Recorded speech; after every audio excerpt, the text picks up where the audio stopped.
Quand la Chine s'éveillera, le monde tremblera. Cette prophétie de Napoléon, popularisée en 1973 par Alain Périphite, s'est plutôt réalisée au début des années 90. C'est vrai, si on fait l'analogie avec l'Afrique, l'Afrique n'est pas un pays. C'est une erreur que beaucoup d'Occidentaux commettent d'ailleurs des fois.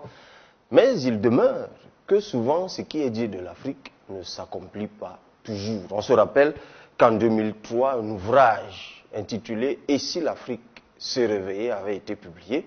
À sa réédition en 2016, eh bien, ce qui a été dit là-dedans demeure un peu lettre morte. En 2001, un autre ouvrage intitulé « Repenser le développement à partir de l'Afrique » a été publié. Il a été réédité en 2016. Beaucoup de choses qui ont été dites demeurent lettre morte. Pourquoi le développement cloche en Afrique? Nous pouvons rendre gloire à Dieu parce que là où nous sommes, s'il n'y a pas une pluie de bombes, pourtant, dans beaucoup de pays d'Afrique, au moment où nous parlons, c'est encore la famine, c'est encore des guerres, c'est encore des tensions politiques. Et je suis évidemment très loin d'être exhaustif sur tous les maux qui accablent encore l'Afrique. Comment on fait pour en sortir? Eh bien, j'ai devant moi 3 ouvrages, mais j'ai surtout autour de moi 4 intelligences africaines. Je commence par celui sous la direction de qui cet ouvrage qui a connu, j'en ai parlé tout à l'heure, il a été réédité encore en 2016, 22 contributeurs africains. J'ai dit sous la direction de qui? Repenser le développement à partir de l'Afrique, publié à Afridite, africaine d'édition. Il a donc été publié sous la direction du professeur Jean-Emmanuel Pondy, que nous avons l'honneur de recevoir sur ce plateau. Soyez le bienvenu, professeur. Merci beaucoup et merci pour l'invitation. Vous me direz peut-être tout à l'heure pourquoi le travail que vous abattez depuis je ne sais plus combien de temps maintenant, vous-même vous allez me fixer, pourquoi ça tarde à porter du fruit, quel est le problème? On en saura davantage. Un autre qui a d'ailleurs ces dernières semaines fait le buzz dans une télévision locale au Cameroun parce qu'il a dit très clairement que Jésus c'est un bluff, mais ce n'est pas l'objet de notre échange ici, mais il le disait en rapport avec la problématique africaine. Il est lui-même auteur de plusieurs ouvrages, dont celui-ci qui m'intéresse particulièrement, La théorie du droit en Afrique, concept, objet, méthode et portée. Il a beaucoup travaillé sur l'Afrique, il est notamment auteur des fondements de l'état de droit en Afrique précoloniale, esthétique de l'art africain, symbolique et complexité, la méthode de la philosophie africaine de la pensée complexe. C'est entre autres publications. Mbok Bok Basson, soyez le bienvenu sur le plateau. Merci beaucoup. Je suis content parce que ça faisait longtemps que je n'avais pas eu le professeur Jean-Emmanuel Pondy. Et ça me fait plaisir qu'on se retrouve parce que dans les temps anciens, je pourrais dire il y a 25 années, nous étions constamment en train de parler de ce dont vous nous situez aujourd'hui. Ok. Ben, avec lui, ça promet donc. Les retrouvailles aussi. Tout à côté du professeur Jean-Emmanuel Pondy, le docteur Simo Diom, que je ne vous présente plus, chers téléspectateurs, il s'intéresse particulièrement à l'intelligence économique.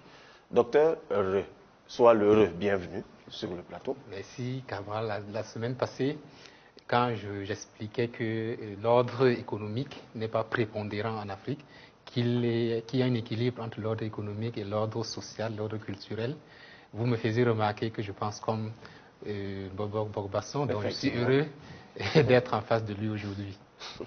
Ok, encore une bonne retrouvaille. Et puis, un éditeur est représenté, ou plutôt une maison d'édition est représentée parmi nous, parce que c'est une maison d'édition qui travaille beaucoup pour l'Afrique. C'est une maison qui produit beaucoup d'ouvrages sur l'Afrique. C'est l'africaine d'édition Afridite. Il est avec nous, en tout cas, la maison d'édition est représentée sur ce plateau pour cet échange qui va porter sur le développement par Arthur Pango. Arthur. Cabral, merci de m'avoir invité. Tu nous diras ce qui te motive. Et on présume que c'est parce que tu partages beaucoup de ce qui est dit que tu t'investis à la vulgarisation et à la popularisation de ces idées fondatrices ou refondatrices de l'Afrique. Voilà pour l'entrée. Et bien, tout de suite, nous allons nous plonger dans le bain de cet échange. Mais nous allons partir d'abord de la perception que se font des Africains de la problématique du développement. Nous commençons par un vox pop et on se retrouve juste derrière. Merci à toi, Steve Gabangena. Alors, professeur, vous vous êtes retrouvé dans cette restitution de l'ouvrage? Je dois dire que l'ouvrage a été bien restitué, bien résumé. Ce n'est pas du tout facile, en quelques minutes, de rendre compte d'un travail qui s'étale sur 595 pages à peu près, chacune étant, bien sûr, l'œuvre d'un spécialiste bien précis, à partir d'une perspective également, je dirais, disciplinaire différente. Donc, je crois qu'il a fait un très bon travail. Je m'y retrouve en tant que coordonnateur de ce travail. Alors, moi, en le lisant, l'ouvrage, je dois avouer que je me suis tapé la lecture de cet ouvrage, mais c'était tellement passionnant qu'effectivement, on ne se rendait pas compte qu'on feuilletait des centaines de pages. Et la 9e contribution par un ancien ministre camerounais, d'ailleurs, Isaac Djemoun, le titre, il m'a toujours frappé, j'ai toujours eu envie, et d'ailleurs, je vais vous interpeller tous à peu près sur ce questionnement. C'est l'Afrique est capable, c'est le titre, la 9e contribution, l'Afrique est capable de relever le défi de son développement. Il est péremptoire et il écrit ensuite à condition de le vouloir véritablement. C'est ça l'Afrique finalement. En fait, il est au cœur de la problématique du développement. On ne se développe pas par hasard et encore faut-il comprendre ce qu'on entend par le terme développement.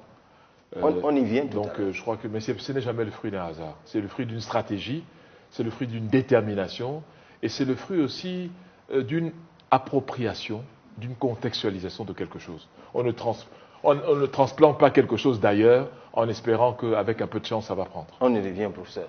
Alors, sur la question de la volonté, j'aimerais quand même, parce qu'elle est au cœur de cet ouvrage, il faut que l'Afrique veuille se développer. Et les différents prismes qui sont proposés ici sont les prismes à partir desquels on peut activer cette volonté de développement. Alors, Mbok Basson, ce n'est vraiment qu'une question de volonté? Je pense que c'est plus profond que cela. C'est la question religieuse qui se pose. Parce que ce qui nourrit la volonté, c'est la religion et la spiritualité. Aucun peuple ne peut s'en sortir si la question spirituelle n'est pas reposée quant au fondement. Donc la volonté est corrompue par mauvaise spiritualité? Oui, c'est-à-dire que la spiritualité est une zone affûtée de vigilance de l'esprit. Or, nous ne sommes pas vigilants parce que la question spirituelle n'est pas résolue. Parce que, figurez-vous, si l'État juif a résisté autant, c'est parce que le judaïsme y a beaucoup contribué. Si le monde asiatique, la Chine, le Japon, etc., ont été propulsés jusqu'à ce qu'on voit aujourd'hui, c'est parce que la question religieuse spirituelle a été résolue. Quand vous perdez cette chose-là qu'on appelle la spiritualité, la religion, vous devenez incapable de réagir et d'avoir une volonté sereine, provocante, participatrice et déterminante. Parce que c'est cela la religion. Qui plus est en Afrique, c'est que c'est dans cette religion cachée que se trouve toute la science. Parce que le modèle africain a ceci que le profane et le sacré sont intégrés dans la science. L'Afrique n'a jamais fait de la science sans y mettre la question religieuse et profane. Donc si vous ne dépouillez pas ce fond religieux, vous ne pouvez pas accéder à la science, ni à la détermination. Nous comptons sur vous pour démêler cet écheveau. Et je précise d'ailleurs pour ceux qui nous regardent hors du Cameroun, vous êtes Mbombok, c'est pour ça que vous appelez Mbombok. Oui. Mais en français, comment je vous désignerais? Ce serait comme un imam ou un rabbin. C'est-à-dire que c'est l'équivalent. Le Mbombok, c'est l'équivalent du rabbin, c'est l'équivalent de l'imam, c'est l'équivalent du prêtre, du pasteur. Donc c'est le ministre du culte traditionnel. Sauf que dans les traditions occidentales, la question religieuse a été séparée de la question scientifique et des autres questions politiques. Chez nous, le Mbombok rassemble la totalité. C'est le savant, l'homme de droit, l'homme de culture, l'homme de religion, l'homme de justice. C'est l'érudit en fait. Voilà. En réalité, c'est parce que dans la pensée africaine, c'était comme les pharaons. Il ne pouvait pas être pharaon, quelqu'un qui n'était pas savant, et à la fois prêtre traditionnel. Voilà. C'est-à-dire que c'est une condition parfaite en Afrique d'être un savant, tout en transportant avec soi la question initiatique. Pourquoi? Parce que la visée de l'Afrique, c'était une visée d'harmonie de l'univers. Pour harmoniser l'univers, vous devez savoir ce qui est dans le visible et l'invisible, parce que le visible n'est pas seul existant. Aujourd'hui, la physique des particules nous le montre, que ce qu'on croyait être invisible a des totalités en soi. qui sont des totalités existentielles et qui participent de l'ordre physique. Donc, du coup, il était difficile de dire non, comme en Occident, parce que vous savez, en Occident, la métaphysique a rejeté la science a rejeté la métaphysique, alors qu'en Afrique, la métaphysique et la science participent d'un seul modèle. J'espère y avoir compris grand-chose pour cet entame, mais de toute façon, je voulais juste que vous réagissiez tous sur la question de la volonté. Alors, docteur Simo Diom, toi, tu travailles dans l'intelligence économique. À ce niveau-là, il y a une volonté qui est perceptible. Alors, la volonté... de se développer. La volonté de se Sous développer. réserve que tout à l'heure, on va aborder dans le fond, le professeur Fondi voulait l'aborder tout à l'heure, la question, la définition même du développement. Il y a cette grande ambiguïté. Si on ne la lève pas en ce qui concerne le développement, on ne comprendra pas encore. Oui, je ne lève pas maintenant. Mais seulement ce que je vais dire, c'est que lorsqu'on parle de la volonté, je me rends compte que c'est une préoccupation qui remonte à très longtemps. Je me rappelle Axel Kabou, au début des années 80, elle avait écrit un pamphlet intitulé « Et si l'Afrique refusait le développement ?» Et je crois que c'était toujours à cause de ces ambiguïtés sur le développement qu'on pouvait associer la volonté et le développement, ou la non-volonté et, entre guillemets, le sous-développement. Donc, lorsqu'on aura levé cette ambiguïté sur le sous-développement et le développement, on comprendra si un peuple peut refuser le développement. Ok. Alors, pour l'éditeur, plusieurs ouvrages sur le développement, sur l'émergence, ne serait-ce que sur la forme, pour l'éditeur que vous êtes, il y a cette volonté quand même. Parce que chacune de ces contributions, chacun de ces ouvrages est une contribution, c'est une proposition. Et là, on a pour un seul ouvrage 22 propositions. Effectivement, Cabral, moi, vraiment pour faire simple... Et quand je dis 22, je ne compte pas le professeur lui-même, donc en fait c'est 23. Pour faire simple, je crois que la volonté y est.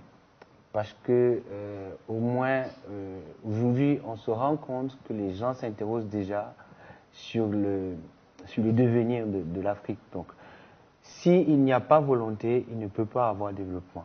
Donc, l'Afrique aujourd'hui, en tout cas, les intellectuels, quand je vous parle de livres, le fait, moi, d'avoir de plus en plus d'individus qui s'interrogent sur leur devenir, ainsi de suite, met déjà en évidence le fait qu'on sait que si on doit avancer, il faut déjà reconnaître où est-ce que nous sommes. Et cette volonté-là, pour moi, c'est déjà la reconnaissance même de la situation dans laquelle nous sommes pour pouvoir se projeter vers l'avenir.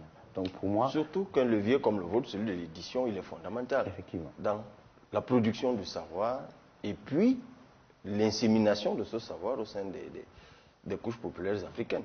En tout cas, votre position, a priori, ne m'étonne pas. Du coup, je voudrais justement que nous entrions maintenant, que nous nous saisissions de cette fameuse problématique que toi tu abordes sous l'angle de l'ambiguïté, la problématique du développement. Vraiment, je pose la question platement. En fait, je l'ai souvent dit chaque fois, même lorsqu'on abordait la question de l'émergence, j'aime employer l'adverbe platement, vraiment sans nuance, et évidemment dans vos réponses elles vont ressortir.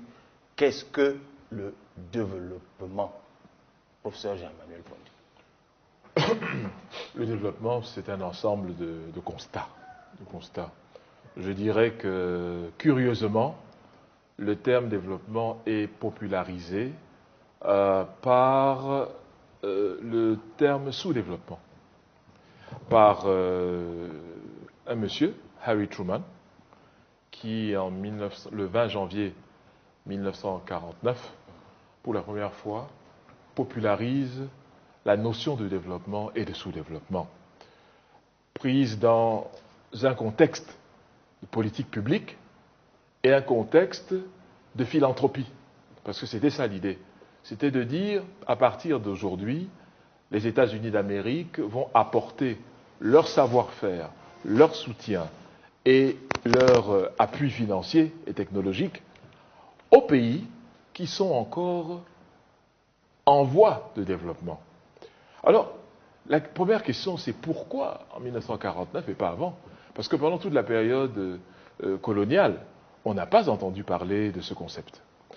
Est-ce une façon maintenant de créer quelque chose qui rend indispensable la notion d'aide, la notion d'accompagnement, mais aussi la notion d'infériorisation?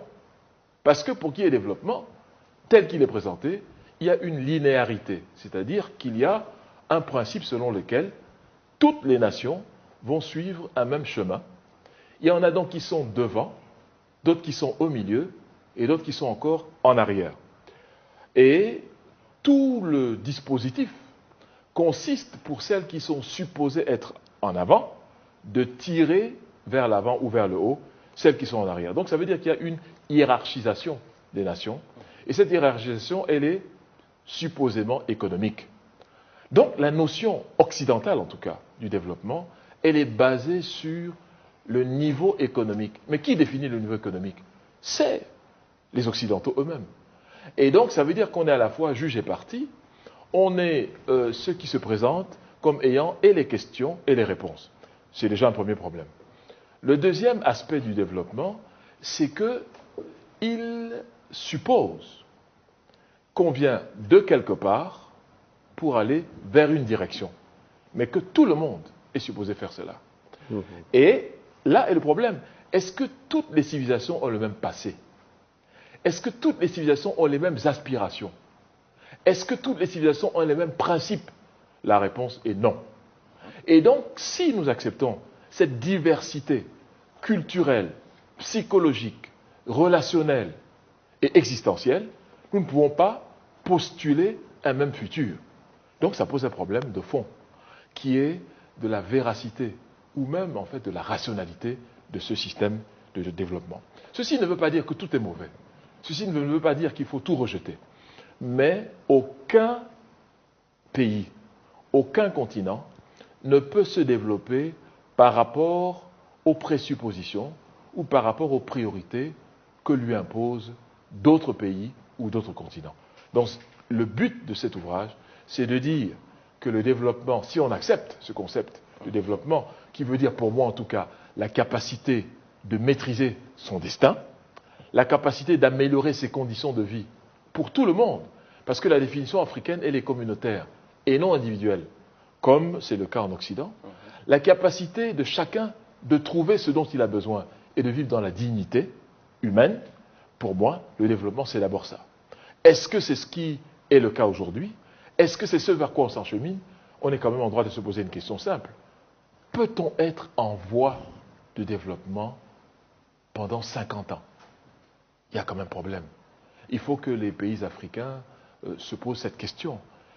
Et je sors de ma première intervention en disant que j'entends souvent dire, au Cameroun et dans d'autres pays africains d'ailleurs, le Cameroun et la Corée étaient au même niveau de développement il y a 40 ans, et maintenant la Corée est, je crois, la 15e économie du monde, ou quelque chose comme ça, et pas le Cameroun. Je dis non, c'est une analogie qui est fausse. Ils n'étaient pas du tout au même niveau de développement, pour la bonne et simple raison que la Corée part d'un socle culturel coréen. Le Cameroun ne part pas d'un socle culturel camerounais quand il aborde la notion du développement. Donc c'est pour ça que je crois qu'il faut faire très attention. Quand vous parlez à un Asiatique, quel qu'il soit, que ce soit Mao Tse-tung, que ce soit Deng Xiaoping, ils ont un maître à penser qui n'est pas du tout occidental. Et je crois que c'est important de revenir dessus pour dire que c'est une analogie qui est fausse, qui est commode, certes, qui est pratique, je n'en disconviens pas, mais qui, sur le plan de l'analyse, est fausse. Nous devons partir de nos fondements que nous devons reconstituer au besoin, mais c'est à partir de là que nous allons regarder en arrière, non pas pour nous enfermer dans l'histoire ou dans le passé, mais pour nous propulser dans le futur avec assurance, avec détermination, mais aussi avec spécificité. Merci beaucoup, professeur. J'ai bien aimé cette prise de parole parce qu'elle a un double mérite. D'abord, elle pose la légitimité du regard que vous portez sur l'Occident, parce que j'aime toujours rappeler que votre parcours académique, à vous, vous a conduit en France et puis en Amérique du Nord. Et puis, vous êtes revenu au Cameroun, donc vous, aujourd'hui, vous avez vraiment un regard panoramique là-dessus. Et puis, vous dépouillez d'entame la notion de développement de ces oripeaux déformants. Malheureusement, parce qu'on dit développement, mais quand on vous écoute, on commence à y voir plus clair. Alors, docteur Simodion, un peu comme on le disait sur la question de l'émergence, c'est donc finalement encore un autre carcan. C'est un carcan qui est d'ailleurs très grand, très grossier, Et je parlerai même d'une imposture, parce que tout à l'heure, je parlais d'une ambiguïté. Je crois qu'il y a une imposture autour du développement. Et les interrogations du professeur Jean-Emmanuel Pondy sont là pour démontrer qu'il y a un problème. Encore qu'il est plus péremptoire qu'interrogatif. Hein. Voilà. Donc, moi, je pose donc le problème à deux niveaux. Pour bien saisir cette imposture, il faut regarder le développement au niveau étymologique et le développement au niveau historique. D'abord, au niveau étymologique, le mot développement, il existe dans un dictionnaire ou bien dans un livre, dans un ouvrage de vulgarisation qui ne prend pas de parti pris. On va définir le développement comme une action qui consiste à dérouler, à déployer, à faire croître, à multiplier un potentiel qui existe dans un contexte précis. Donc, la précision du contexte est très importante parce qu'elle nous fait comprendre que il y a une chose à la base. Exact, il y a un potentiel. C'est elle qui fait sa mue. Exact, il y a quelque chose qui est latent. C'est ce qui est latent qu'on développe. Et cela nous permet de comprendre qu'un pays ne peut que identifier son potentiel, ce qui existe chez lui, dans la forme latente, et le développer. Ça veut donc dire qu'un pays ne peut pas aider un autre pays à se développer. Cela veut aussi dire que tous les pays ne peuvent pas se développer de la même manière parce que chaque pays a son potentiel. C'est votre potentiel qui dicte la façon dont vous allez vous développer. Quand on quitte la dimension étymologique, ou dit comme ça les choses semblent très claires, et qu'on rentre sur la dimension historique, on se rend compte, avec le rappel, je ne peux plus revenir sur ce rappel, puisque le professeur l'a fait de façon très brillante, depuis Harry Truman, on se rend compte que l'Europe occidentale et les États-Unis d'Amérique ont expérimenté un modèle de développement entre le XVIIe et le XVIIIe siècle qui a marché. Il a consisté à identifier le potentiel dans l'Europe occidentale et ensuite dans les États-Unis d'Amérique et au Canada, et en Australie et tout. Il s'agissait d'identifier ce potentiel et de le multiplier. C'était ça leur développement. Et c'est normal parce que le potentiel de l'Europe occidentale et des États-Unis d'Amérique, c'est une conception pointophrénique de l'existence, c'est-à-dire l'obsession des chiffres. Il faut tout mesurer, il faut tout chiffrer, il faut tout évaluer, il faut tout exprimer en nombre. Et c'est pour ça que tout de suite, la croissance a été le moteur du développement dans ces pays.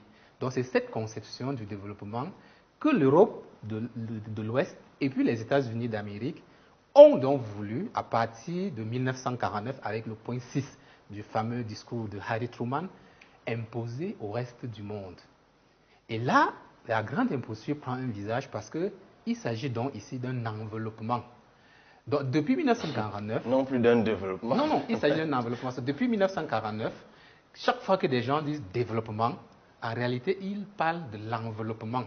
C'est-à-dire que l'Europe occidentale et les États-Unis d'Amérique veulent utiliser les catégories qui ont marché chez eux pour étouffer, pour recouvrir, pour tuer le potentiel qui existe chez les autres et amener les autres à reproduire, à refaire ce que eux, ils avaient déjà réussi à faire et qu'ils maîtrisaient très bien parce que cela leur permettait de les contrôler.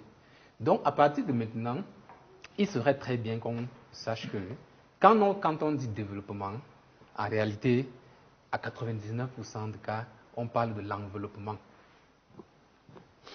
Bob Basson, je présume que vous avez bu du petit lait en écoutant les deux précédentes interventions. Bien entendu. Mais vous qui savez revenir dans les fondements de l'Afrique, on se rappelle quand même qu'il y a des siècles, il y a eu des parties de l'Afrique qui ont connu, peut-être, je ne sais pas si l'emploi du terme développement, quand je vous ai écouté, est propre ou impropre, mais l'Égypte pharaonique, l'empire du Mali, où on parle d'ailleurs des centres universitaires, je ne sais même plus il y a combien de siècles, l'empire du Kanem Bornou, en fait.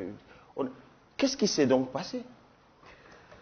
Ce qui s'est passé, c'est le paradigme, c'est les sciences de l'esprit. Si nous ne savons pas ce qui se passe dans le cerveau de l'homme blanc, nous ne comprendrons pas pourquoi on en est arrivé là.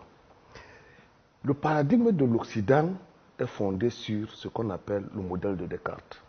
C'est ça ou ce n'est pas ça. Ce sont les fidèles ou ce sont les infidèles. Ce sont les civilisés ou ce sont les indigènes. Son paradigme a pour but de contrôler la vélocité des autres et de les réduire à néant. Parce que si vous ne comprenez pas que l'Occident esclavagiste, depuis la Grèce et même bien plus avant, est fondé sur l'enjeu de la domination comme mode d'être, vous n'aurez pas bien compris ce qui nous arrive. L'Afrique n'a pas comme mode d'être la domination et l'expansionnisme.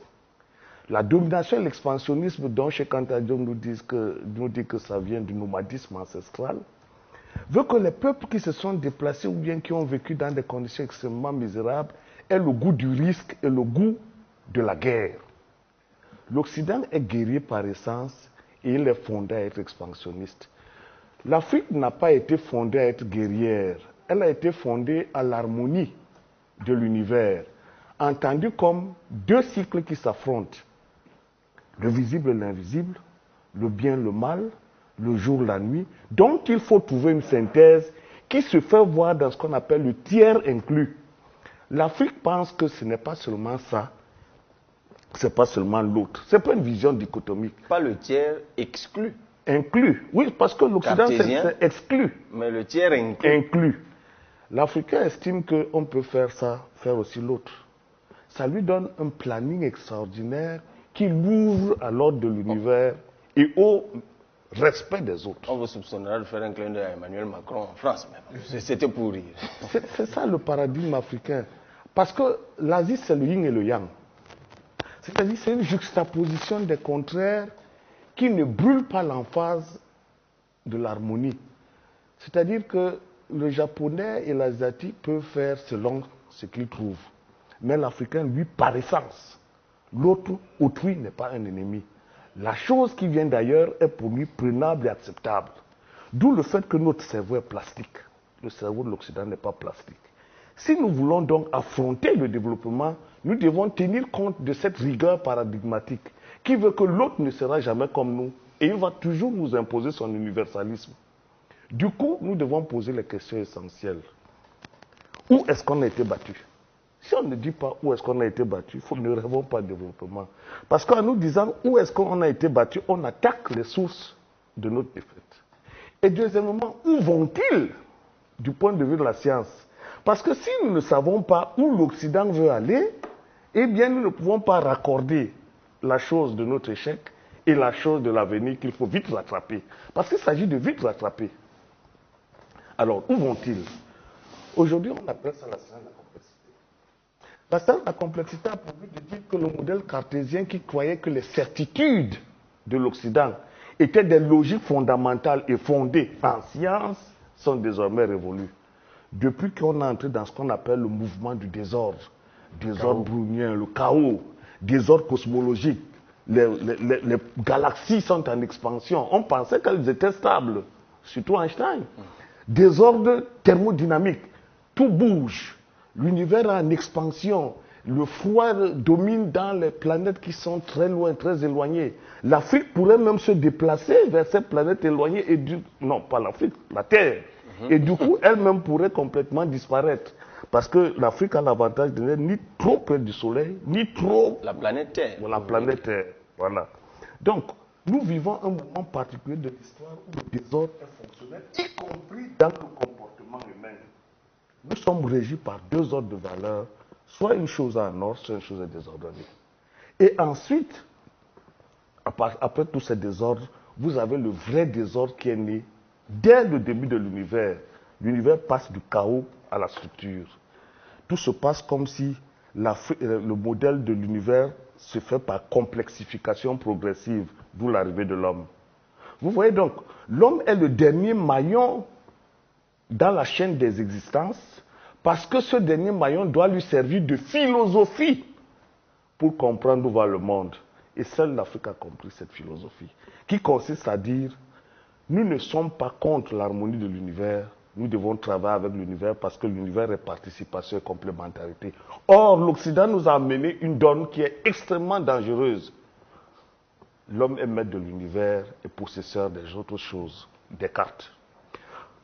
Si maintenant nous savons que nous sommes les plus avancés, parce que c'est cela qu'il est question, l'Afrique est la plus avancée du moment où la science, la complexité, reconnaît les certitudes que le modèle cartésien a fait naître. Donc, du coup, nous sommes dans la science. Puisque nous sommes le seul modèle où la prise en compte de l'univers comme totalité était une manière d'être et une manière de faire la science. Vous voyez, c'est-à-dire, non seulement c'était cognitif, c'est-à-dire, nous sommes nés pour être conformes à l'univers, mais notre science était par essence universelle. Parce qu'il faut mettre à universel le mot univers. Si tu ne fais pas comme l'univers, ta chose t'appartient, elle est subjective, n'en fais pas une chose universelle. Je termine sur le dernier point. Nous avons été battus où? La religion n'a pas été résolue, c'est pour ça que tout le monde peut nous mettre en difficulté. La religion n'est On pas... a donc été battus sur le terrain de la religion. C'est parce que la chrétienté n'est pas entrée en Asie que l'Asie a réussi. Hein. Elle sera entrée là-bas en 1452 comme le missionnaire le voulait, que l'Asie aurait été retardée comme nous. Parce qu'il s'est agi d'un rabotage de la conscience. En plus, il y a la question de la science. Nous avons été battus en science. Ça veut dire quoi être battu en science? Ça veut dire que quand nous répétons le modèle de l'autre, nous ne sommes pas scientifiques. Nous sommes les répétiteurs du modèle de l'autre. Puisque nous, on nourrit son modèle sans nourrir le nôtre. Si nous voulons être scientifiques, nous devons refonder la science qui a été celle du Mali et de l'Égypte. Et là, je reviens à vous. Et enfin, les institutions. Vous faites les institutions des autres, vous êtes battus. Il nous faut refaire nos institutions. J'ai parlé peut-être pendant longtemps. Non, mais c'était très important, parce que, et c'est tout le génie de ce type d'échange. Rappelle-toi, docteur Simodium, dans une précédente production, on parlait, c'était le professeur Tabimanga, du signifiant et du signifié. Donc, on peut très bien garder le signifiant, c'est-à-dire on peut parler de religion, on peut tous parler de science, on peut même tous parler de développement, mais tout est question du contenu. Qu'est-ce que nous mettons là-dedans? Alors, je voyais le professeur Pondi qui n'avait de cesse d'acquiescer, en fait, sur un certain nombre de choses qui étaient dites tout à l'heure. Et c'est à cette question que nous allons répondre désormais. Et Arthur, juste avant qu'on y aille, est-ce que finalement, mais alors en très peu de mots, parce que là, ils sont parfois très scientifiques, c'est parfois un peu complexe aussi, mais finalement, est-ce que le développement, finalement, c'est pas le bien-être? C'est l'épanouissement simple. C'est l'épanouissement de la communauté, parce que si j'écoute ce que mes aînés ont dit là tout à l'heure, si j'essaye de comprendre moi en tant que simple cadet et jeune Camerounais, jeune Africain, c'est juste la capacité pour un peuple à pouvoir mutualiser ses forces, pour pouvoir transformer son potentiel et permettre à tout le monde d'être épanoui. Je veux dire que si on en arrive là, je crois qu'on peut parler de développement. Je ne saurais rentrer dans... Je te conseille pas. Mutualisation de ses propres forces. Mais justement, on va donc tout à l'heure répondre à la question, l'Afrique va donc vers quel développement? Vers quel développement l'Afrique est-elle en train de courir en mobilisant émergence, ceci, point de croissance, tout ce qu'on veut? Nous courons vers quoi? Et si on a fauté quelque part, Bokbasson, comment y revenir? À vous écouter, il y a urgence. Comment y revenir? Mais avant, justement, puisque vous avez évoqué la question mentale tout à l'heure, écoutons le président Alpha Condé, c'est le président du Guinée-Conakry, qui, à l'occasion d'une conférence internationale en mars dernier en Côte d'Ivoire, s'est autorisé une sortie qui est particulièrement édifiante. Alors, je vous suggère qu'on l'écoute, et puis on répond aux questions que j'ai posées tout à l'heure. À tout de suite. À Deauville, il se fait au mois, on avait mis les grandes puissances en garde. N'intervenez pas en Libye. Ça va avoir deux conséquences. La somalisation de la Libye et la prolifération des armes chez nous.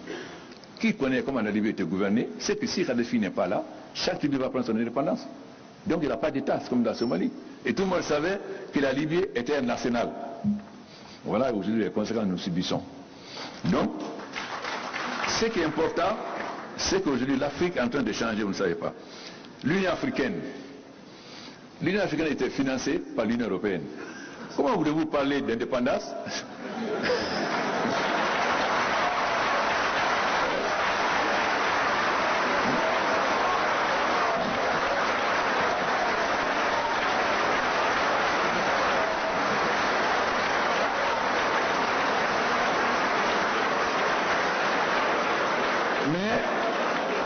Cela est en train de changer. À Kigali et à Addis, nous avons décidé que chaque pays africain consacre désormais 0,2% de ses importations à financer. Donc ce financement va dépasser les besoins de fonctionnement de l'Union africaine. Nous avons décidé qu'on continue et on met le reste à la Banque de développement chez mon frère de Sina pour qu'il puisse davantage financer. Ensuite, le président Kagame a proposé des réformes extrêmement importantes. Quand il y a un sommet de l'Union africaine, de l'Union européenne, pardon, tous les 6 à 10 heures, tous les chefs d'État sont dans la salle à 10 heures moins 5. Nous, quand on dit 10 heures, chacun ça va à midi. Si on commence à midi, on a commencé tôt. Vous avez des présidents qui viennent jusqu'à 10 sas, et la matinée, ils prennent l'avion et repartent, alors que la conférence dure 3 jours. Pourquoi? Et ensuite, nous sommes fatigués par les ministres des Affaires étrangères, ou même des ambassadeurs. Nous avons donc décidé désormais que seul, s'il n'y a pas un président, seul le vice-président ou le premier ministre prendra la parole. Celui qui envoie son ministre des Affaires étrangères, il n'aura pas la parole, encore moins un ambassadeur. Alors, voilà l'extrait que j'ai souhaité qu'ensemble nous suivions. La question du complexe, la nécessité de couper le cordon ombilical. Je rappelle que c'est un président africain qui parle, et ce n'est d'ailleurs que tout récemment qu'il a fait une première visite d'État en France. J'avoue que j'étais moi-même étonné que depuis très longtemps, il n'y avait pas eu un président de Guinée-Conakry en visite d'État en France. Alors, où va l'Afrique? Professeur Jean-Emmanuel Pondy, justement, vous dites qu'il faut repenser dans cet ouvrage le développement à partir de l'Afrique. Qu'est-ce qu'il faut corriger impérativement? Comme dans tout exercice de ce type, pour corriger, il faut déjà avoir la lucidité de reconnaître ses erreurs. Il faut avoir l'humilité de savoir qu'on ne sait pas tout. Il faut avoir également l'ouverture d'esprit de demander à ceux qui pourraient vous donner de meilleures réponses que celles que vous avez. Je vais juste illustrer avec un exemple ou deux. Nous disons toujours que le développement, c'est le développement pour tous, en réalité. Mais vous prenez l'exemple de l'UJAMA. L'UJAMA, c'était la politique du président Julius Nyerere entre 1967 et 1975-77 par exemple, où il disait qu'on va transformer les villages en les regroupant. On va regrouper un ensemble de villages auxquels on va apporter de l'eau, de l'électricité et un ensemble d'outils pour intensifier leur agriculture. C'est un excellent projet, apparemment. Mais le projet, malheureusement, a été un échec, reconnu humblement par son initiateur que fut Julius Nyerere. Dès 1977, il a reconnu que l'UJAMA a été un échec. La question, c'est pourquoi? Parce qu'à partir d'un projet quantitatif, c'est-à-dire l'augmentation de la productivité, du niveau de vie et la présence d'eau et d'électricité, eh bien à partir de ce projet, il a oublié l'essentiel. Quel était l'essentiel? C'est que la culture des paysans leur interdisait de quitter leur village pour aller dans un village à côté. Pourquoi? Parce que le cordon ombilical d'eux-mêmes et de leurs parents était dans la terre où on leur demandait de manière forcée de partir. Cet élément n'a pas été intégré. Deuxièmement, la technologie qu'on leur apporte, elle est pensée à partir de Dar es Salaam, non pas à partir de la demande villageoise ou du savoir-faire endogène. Donc, en réalité, nous les Africains, nous reproduisons le même schéma qui est celui du haut vers le bas, sans aucune demande de ce qui doit se faire à partir du bas, parce que ceux qui savent vraiment ce qu'il faut faire, ce n'est pas les bureaucrates, ce n'est pas les scientifiques qui ont été formés ailleurs, mais c'est bien ceux qui, depuis des centaines d'années, composent avec la nature, qu'ils considèrent comme leur allié et non leur ennemi.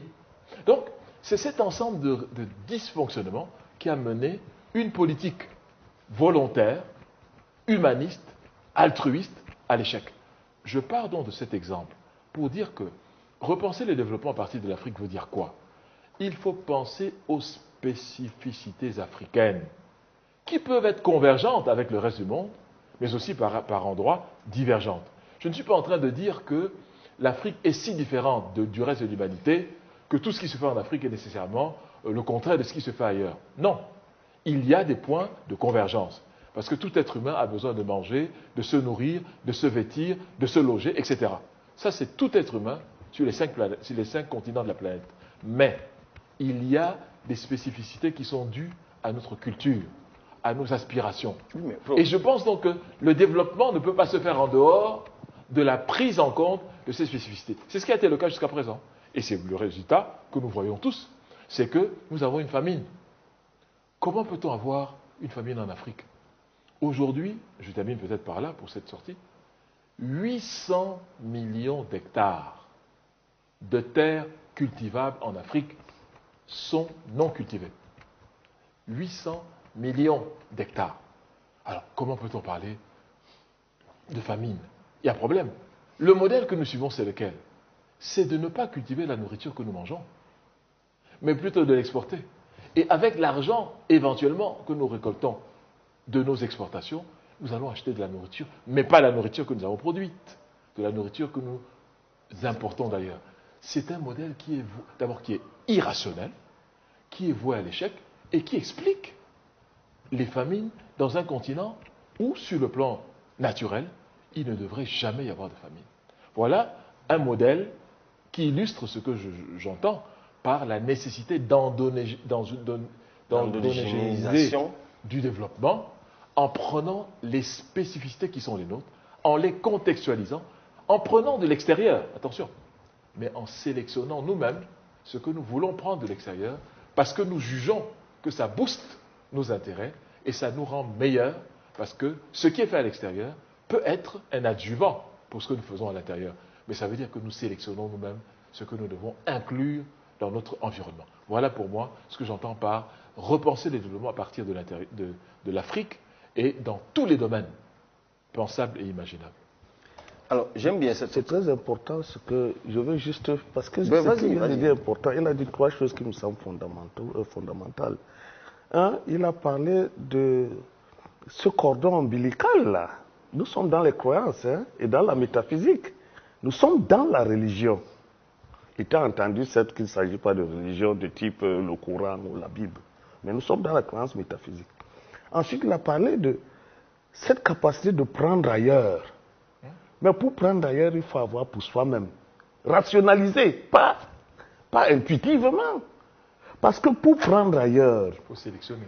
Il faut sélectionner. Mais comment le cerveau sélectionne-t-il? Le cerveau encode des stimuli. Il sait ce dont vous avez besoin. Mais dès que vous prenez sans que vous sachiez ce dont il a besoin, c'est perdu.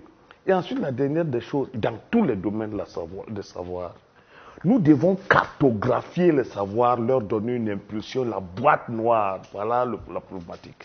Il nous faut une boîte noire, comme l'Occident a sa boîte noire cartésienne, comme l'Asie a sa boîte noire bouddhiste, comme Israël a sa boîte noire juive, comme les Arabes ont leur boîte noire islamique. Jamais l'un sans l'autre. Je termine là. Parce que vous savez, quand un Africain vous dit qu'il est africain, tout en étant chrétien ou musulman, il se trompe d'adresse. Parce que le juif n'est que juif, monsieur. Vous ne pouvez même pas lui demander de céder une parcelle. L'arabe est arabe, monsieur. Si vous enlevez l'islam, il n'est plus arabe. Pareil pour le japonais. Il n'y a que chez nous où cette confusion, cette mauvaise confusion de genre, nous tire vers le bas en nous faisant adopter les catégories mentales des autres qui, par ailleurs, sont déjà désordonnées ailleurs. Vous voyez, il nous faut refaire. Mais nous restons dans la question du comment. Si la trajectoire culturelle africaine a été aliénée à un moment, donc nous avons perdu le nord, en quelque sorte, de notre développement. Nous nous sommes laissés envelopper dans une trajectoire, en fait, déviante ou déviée du développement. Ça fait longtemps que nous courons à perte. Comment on revient aux sources? Comment on revient? Le prof dit retour aux spécificités, d'accord. Lesquelles? Comment on revient? Prise en compte d'abord de celle-ci. Comment on revient? Prise en compte des spécificités. Oui, prise de conscience même de ce que nous avons des spécificités. Comment on Vous revient? dites il faut construire une boîte noire. Comment on construit la boîte noire? Nous sommes en 2017. Depuis quelque Dans temps, un univers mondialisé. Depuis quelque temps, nous fonctionnons en cercle fermé qu'on appelle la Grande Confrérie panafricaine, où je suis avec le professeur Hazard, Vaudou, le Bouitier, etc. Nous nous retrouvons presque tous les 3 ou 4 mois. Nous écrivons les textes sacrés africains dans moins de 6 mois, pour que l'Afrique ait aussi ses zones de référence. Ça, c'est le comment. Puisque le président Talon a décidé qu'on irait 5 hectares chez lui et on va faire notre mec au Togo, au Bénin. Nous devons rationaliser ça. Les autres ont leur mec, les autres ont leur Rome, les autres ont leur centre. Il nous faut aussi nos synagogues. C'est le comment. Deuxièmement, oui, allez-y, deuxièmement, la science. Je m'efforce depuis un certain temps d'écrire dans tous les domaines de la connaissance parce que ce que le professeur disait tout à l'heure, c'était qu'il nous faut les choses à nous. Bon, peut-être on reviendra tout à l'heure puisqu'on va aborder la question scientifique, la question de l'éducation tout à l'heure. Oui, évidemment, on ne fait qu'amorcer. Mais sur la constitution de la boîte noire, évidemment, j'apprends maintenant, et les téléspectateurs, et peut-être d'autres personnes autour de nous ici, que certains traditionalistes africains sont en train de reconstruire la boîte noire. Intellectuels. Oui, mais déjà, ça souffre de préjugés, vous le savez très bien. Et ça aussi, c'est parti du moment de déviation ou d'aliénation, où chaque fois que vous parlez de vaudou, les gens pensent que c'est la magie, c'est la sorcellerie. Je me dis, c'est pas grave, Jésus était seul, il était combattu, d'ailleurs on l'a buté. Mais vous avez vu, 2000 ans après, combien de personnes le suivent? Donc il est tout à fait normal que les gens ne soient pas d'accord. Mais il nous faut un commencement. C'est pareil pour Mohamed. Rien ne commence qui ne soit un danger. Je vais vous dire, même au IVe siècle, lorsqu'on fait du christianisme la religion d'État, la moitié dit que Jésus n'est pas fils de Dieu. Mais pourtant, Constantin impose la religion d'État. Donc c'est pour vous dire qu'attention, dans l'histoire de l'humanité, il y a des choses qu'il faut faire et que par ailleurs, nous sommes en devoir de faire. Sinon, le contraire, on ne pourrait pas s'en sortir. Docteur Simodium, comment? Alors, comment? Là, c'est l'intelligence économique que j'interpelle. Je crois que les réponses ont fourni, les réponses ont été fournies sur le comment. J'identifie 2 attitudes qui sont la curiosité et la protection, la prudence. Donc, dans la curiosité, il est question pour nous de comprendre la trajectoire des autres, de comprendre le pourquoi de ce parcours si violent de l'Occident, un parcours obsédé par la croissance, un parcours obsédé par la singularité et la compétition. C'est leur trait. Donc il faut absolument, de spécificité bien entendu, pour emprunter au donc nous devons comprendre le fondement de cette violence, de cette compétition, de cette lutte acharnée pour l'affirmation des singularités. Une fois que nous aurons compris cela, ça c'est pour exercer notre curiosité. Nous devons prendre le résultat de ce processus de compréhension, non pas pour envelopper nos réalités, comme nous l'avons toujours fait jusqu'ici, mais beaucoup plus pour féconder nos réalités. Parce que si nous entrons en compétition avec des gens qui sont aussi violents depuis des millénaires, il va nous falloir des instruments de violence. Il va nous falloir, parfois douce, hein? Bien entendu, violence douce, puisqu'il y a la domination, il y a l'influence. La force médiatique, par exemple. Exactement. Elle ne nous agresse pas forcément, mais elle nous entraîne. Nous avons parlé ici du soft power avec Joseph Nier, cette façon d'influencer et d'amener l'altérité à agir en fonction de vos considérations et de vos intérêts, en croyant servir leurs propres intérêts. Donc, ce double mouvement qui commence par la curiosité doit s'achever avec la précaution. Parce que la précaution nous amène à comprendre que lorsque nous étudions l'autre, ce n'est pas pour adopter ces catégories, c'est pour mettre ces catégories à l'épreuve de notre matrice. Donc, nous devons mettre en place une matrice. La matrice, c'est l'ensemble des priorités qui sont les nôtres, qui sont nos spécificités. Quelles sont nos spécificités aujourd'hui? Et c'est une réflexion qui doit partir de notre société africaine traditionnelle, dans laquelle on a très bien constaté qu'il y avait une volonté d'harmoniser la société, une volonté d'établir l'équilibre entre le souci de la gestion économique et le souci de la gestion culturelle, un souci de solidarité, de convivialité, de partage. Là où l'Européen qui est arrivé avait travaillé beaucoup plus le côté individualiste, le côté compétition, le côté singularité. Donc, aujourd'hui, je suis pour une catégorie que Borbasson ne va pas beaucoup apprécier, c'est l'hybridité. Parce que, voyez-vous, nous ne pouvons plus aujourd'hui dire la religion chrétienne, c'est pour l'Occident. La religion chrétienne, c'est une catégorie aujourd'hui qui peut être neutre. Sur le plan stratégique, nous pouvons même l'instrumentaliser. Nous pouvons utiliser le christianisme pour atteindre nos objectifs. D'ailleurs, je me plais, souvent à dire... Non, vous allez répondre juste après. Non, moi je ne pense pas de l'hybridité. Et je ne pense non plus le conflit. Ce que je suis en train de dire, c'est que ceux qui sont chrétiens le restent. Mais l'hybridité, c'est une mauvaise chose qu'on n'a pas pour soi. C'est-à-dire que quand vous êtes intuitif, parce que vous dansez bien le bikutsi, parce que vous battez bien le tam-tam. C'est une danse camerounaise, le bikutsi, pour ceux qui nous regardent dans l'Afrique. Vous ne faites pas la culture africaine. La culture africaine doit être dynamique. Vous devez faire la science de ce dont vous êtes en train de parler. Je veux vous dire, il y a des gens qui vont, ils regardent les pirogues, ils regardent les mailles, ils disent oui, voilà notre culture. Ce n'est pas votre culture, c'est les traditions. Ce sont les réponses que nos parents ont données à cette époque. Mais nous, on dit quoi? Vous voyez ce que je veux dire? Nous n'avons plus de pertinence scientifique. C'est-à-dire, comme on a fait le bateau comme ça ou la pirogue comme ça, nous aussi on fait ça. Bon, comme on dansait comme ça, bon, on danse comme ça. Non, nous avons changé d'époque. Nous devons rationaliser pour qu'on n'entre pas dans une hybridité. Alors, je rappelle que vous êtes un haut responsable au ministère camerounais de la Culture. Hein. Juste soit dit en passant. Malheureusement, je fais que ça, mais les autres, non, ça ne suit pas. La définition de la culture comme une réponse qu'un peuple apporte aux problèmes qu'il rencontre à un moment donné de son histoire, c'est effectivement la définition que j'ai donnée ici la semaine passée. Et c'est à ce niveau que se situe l'intelligence culturelle. L'intelligence culturelle consiste à considérer les forces, parce qu'il s'agit d'un rapport de force, considérer les forces en présence et à instrumentaliser les acquis de toutes les forces en présence. Donc aujourd'hui, nous ne pouvons pas nous replier sur nous en disant, voilà, vous êtes chrétiens, nous sommes de la culture africaine.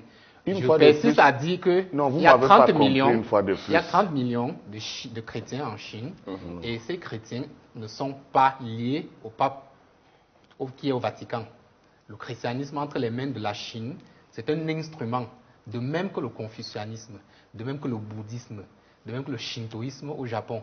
Donc, la religion doit devenir un instrument de guerre, parce que si on ne le dit pas, par pudeur, moi je peux quand même de temps en temps l'affirmer, nous sommes en guerre et nous devons considérer que nous sommes inscrits dans un processus de rapport de force.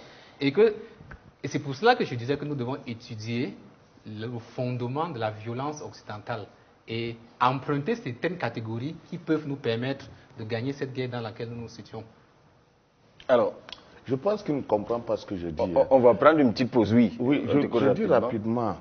Docteur, ce dont il est question, ce n'est pas d'aller chez l'autre sans savoir ce qu'on a.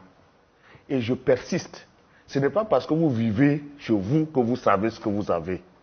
C'est-à-dire qu'il faut mettre en livre, en science, tout ce que nous savons. Sinon, vous perdez tout quand vous allez chez l'autre. Parce que c'est le cerveau qui arrive à sélectionner sans vous. Ce n'est pas vous conscient qui sélectionnez. C'est-à-dire que vous ne pouvez pas dire que comme ma cuisine est comme ça, comme les cases bamlékées sont comme ça, vous dites bon, je vais aller chercher pour l'autre. Non. Décrire la case bamlékée, quelle est sa structure, quelle est sa géométrie, elle est organisée comment, sur quelle base cosmogonique. Sa philosophie. Sa philosophie, ce n'est qu'à partir de ça que vous pouvez prendre chez l'autre. Notre drame à nous tous, c'est qu'on n'a jamais fait pour nous. On a pris ça intuitivement, on a la prétention d'aller être hybride. C'est faux. Donc, nos fondements à nous, notre socle à nous n'est pas solidifié. C'est ça la vérité. Et c'est pour ça que je parle de la matrice. En fait, nous disons la même chose, sauf que... Non, là, c'est pas la matrice. J'ai dit la matrice, c'est-à-dire l'ensemble des priorités, des spécificités culturelles, socio-culturelles qui sont les nôtres. Je parle du socle de ce que vous êtes. Les priorités viennent après. C'est-à-dire que les priorités, c'est un choix après. Mais nous, on doit apprendre à nos enfants ce que cela est. Comme le petit juif, on lui apprend son judaïsme dès le début, et après, il cherche ses priorités. C'est la boîte noire dont nous avons besoin. Être capable de dire qu'en Afrique, le droit, c'est ça. L'économie, c'est ça. La religion, c'est ça. Ça, c'est ça. Et après, lui-même devient hybride. Mais vous faites le contraire, vous n'êtes jamais hybride. De toute façon, on respire juste quelques minutes et on revient. Là, quand on revient, on y va pas à pas, vraiment point par point. Quelques points qui nous ont été suggérés par cet ouvrage que j'ai utilisé un peu comme le référentiel en préparation de cette émission. Et si l'Afrique se réveillait? partir de 2003, réédité en 2016, un peu d'ailleurs comme Repenser l'Afrique, Repenser le développement, 2011, j'ai dit 2011 et 2016. Donc, il a fait l'auteur Paul Fokam Kamounié, qui est un magnat camerounais de la finance et qui aujourd'hui a une certaine vue, un certain regard sur un certain nombre de choses. On va, si vous le voulez bien, on va essayer de reparcourir un peu. Il a fait quelques propositions. On va les revisiter un peu, en les enrichissant autant selon nos sensibilités respectives. Une petite pause et on se retrouve derrière. Alors, quels sont les traits caractéristiques de l'Africain? Nous sommes tous d'accord qu'on peut garder le terme développement. On est d'accord, professeur? Tout à fait. Maintenant, on y met nous-mêmes un contenu. Mbok Basson dit, avant de penser à y mettre un contenu, il faut que nous nous retrouvions. Qui sommes-nous en réalité? Et je vous propose une démarche que je tire, qui m'est inspirée de l'ouvrage dont je vous parlais tout à l'heure. Et si l'Afrique se réveillait, il fait un certain nombre de préconisations et de formulations. Et moi, ça m'a inspiré une démarche qui nous permettra de construire ou de déconstruire des préjugés. Je voudrais qu'on commence par des valeurs. La valeur travail. On dit que l'Africain est paresseux. L'Africain peut-il se développer en étant paresseux? D'abord, est-ce que c'est vrai? Pas du tout, pas du tout. Tout cela relève, à mon avis, des schémas totalement ressassés et qui ne sont pas vrais. Pour la bonne et simple raison que pourquoi est-ce que l'attitude de certains Africains au travail a-t-elle été acquise de cette manière? Parce qu'en fait, ce travail dont on parle, c'est un travail qui a été imposé de manière, je dirais, rusée. Parce que quand on introduit en Afrique le travail monnayé, c'est-à-dire qu'on vous demande de payer des impôts, et on choisit dans une famille quelqu'un qu'on va emmener dans du travail forcé pour produire cet impôt monétarisé. Ça veut dire qu'en fait, on l'arrache de son milieu et on lui impose un fonctionnement, un, qu'il ne connaît pas, deux, qui n'est pas dans son intérêt, et trois, qui viole sa personnalité culturelle. Je crois que c'est là le dysfonctionnement majeur. Donc le travail dont on parle, ce n'est pas le travail des champs, ce n'est pas le travail de l'acquisition des connaissances au clair de lune, ce n'est pas le travail de la sagesse qui était transmise de père en fils, de mère en fille, etc. Ce n'est pas ce travail. C'est le travail rémunéré dont la grosse partie ne revient pas à celui qui l'effectue. Et c'est pour ça que nous avons développé un ensemble de dictons du genre, et moi je suis très réfractaire à ça, le travail du blanc ne finit pas. Donc il y a la contrainte, il y a une sorte de domination, mais il y a aussi une grande exploitation. Je crois que c'est ce travail dont il s'agit. Mais ce n'est pas le travail dans nos villages, où les gens travaillent au contraire, du matin jusqu'au soir, des fois sans discontinuer. Parce que c'est ça la vérité. Il y a des gens qui sont dès le matin au travail et qui n'en repartent que la nuit tombée. On ne peut pas dire qu'ils soient fainéants. Alors, en même temps, ce travail dont vous faites l'apologie, le travail de l'Africain, il ne crée pas suffisamment de richesse. On est toujours dans la pauvreté. Non, je voudrais ce qui laisse l'impression que l'Occidental, lui, il produit des richesses, il se développe, il avance. Bon, je crois qu'aussi je crois qu'il faut qu'on soit bien clair. La catégorisation et l'appréciation. Il est important de revenir même sur la notion. Quand vous demandez dans nos langues, qu'est-ce que c'est que le développement? Personne ne vous parle de quantité. Tout le monde vous parle de qualité. C'est un rapport à l'autre humain. C'est ça le développement. Celui qui est riche dans le contexte de chez nous, ce n'est pas celui qui a beaucoup d'argent. C'est celui qui a beaucoup de contacts humains et de réseaux de connaissances. C'est ça celui qui est riche chez nous.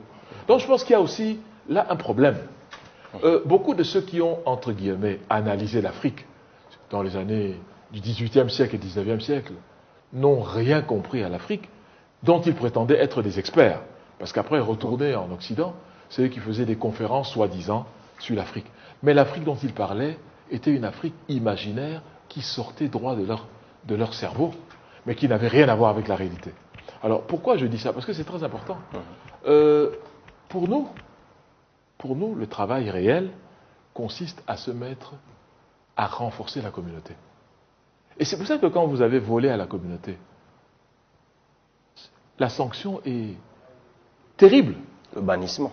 Quand vous volez à un individu, on est encore prêt à vous pardonner d'une certaine façon. Donc je crois que le travail pour nous, ce n'est pas le travail forcé.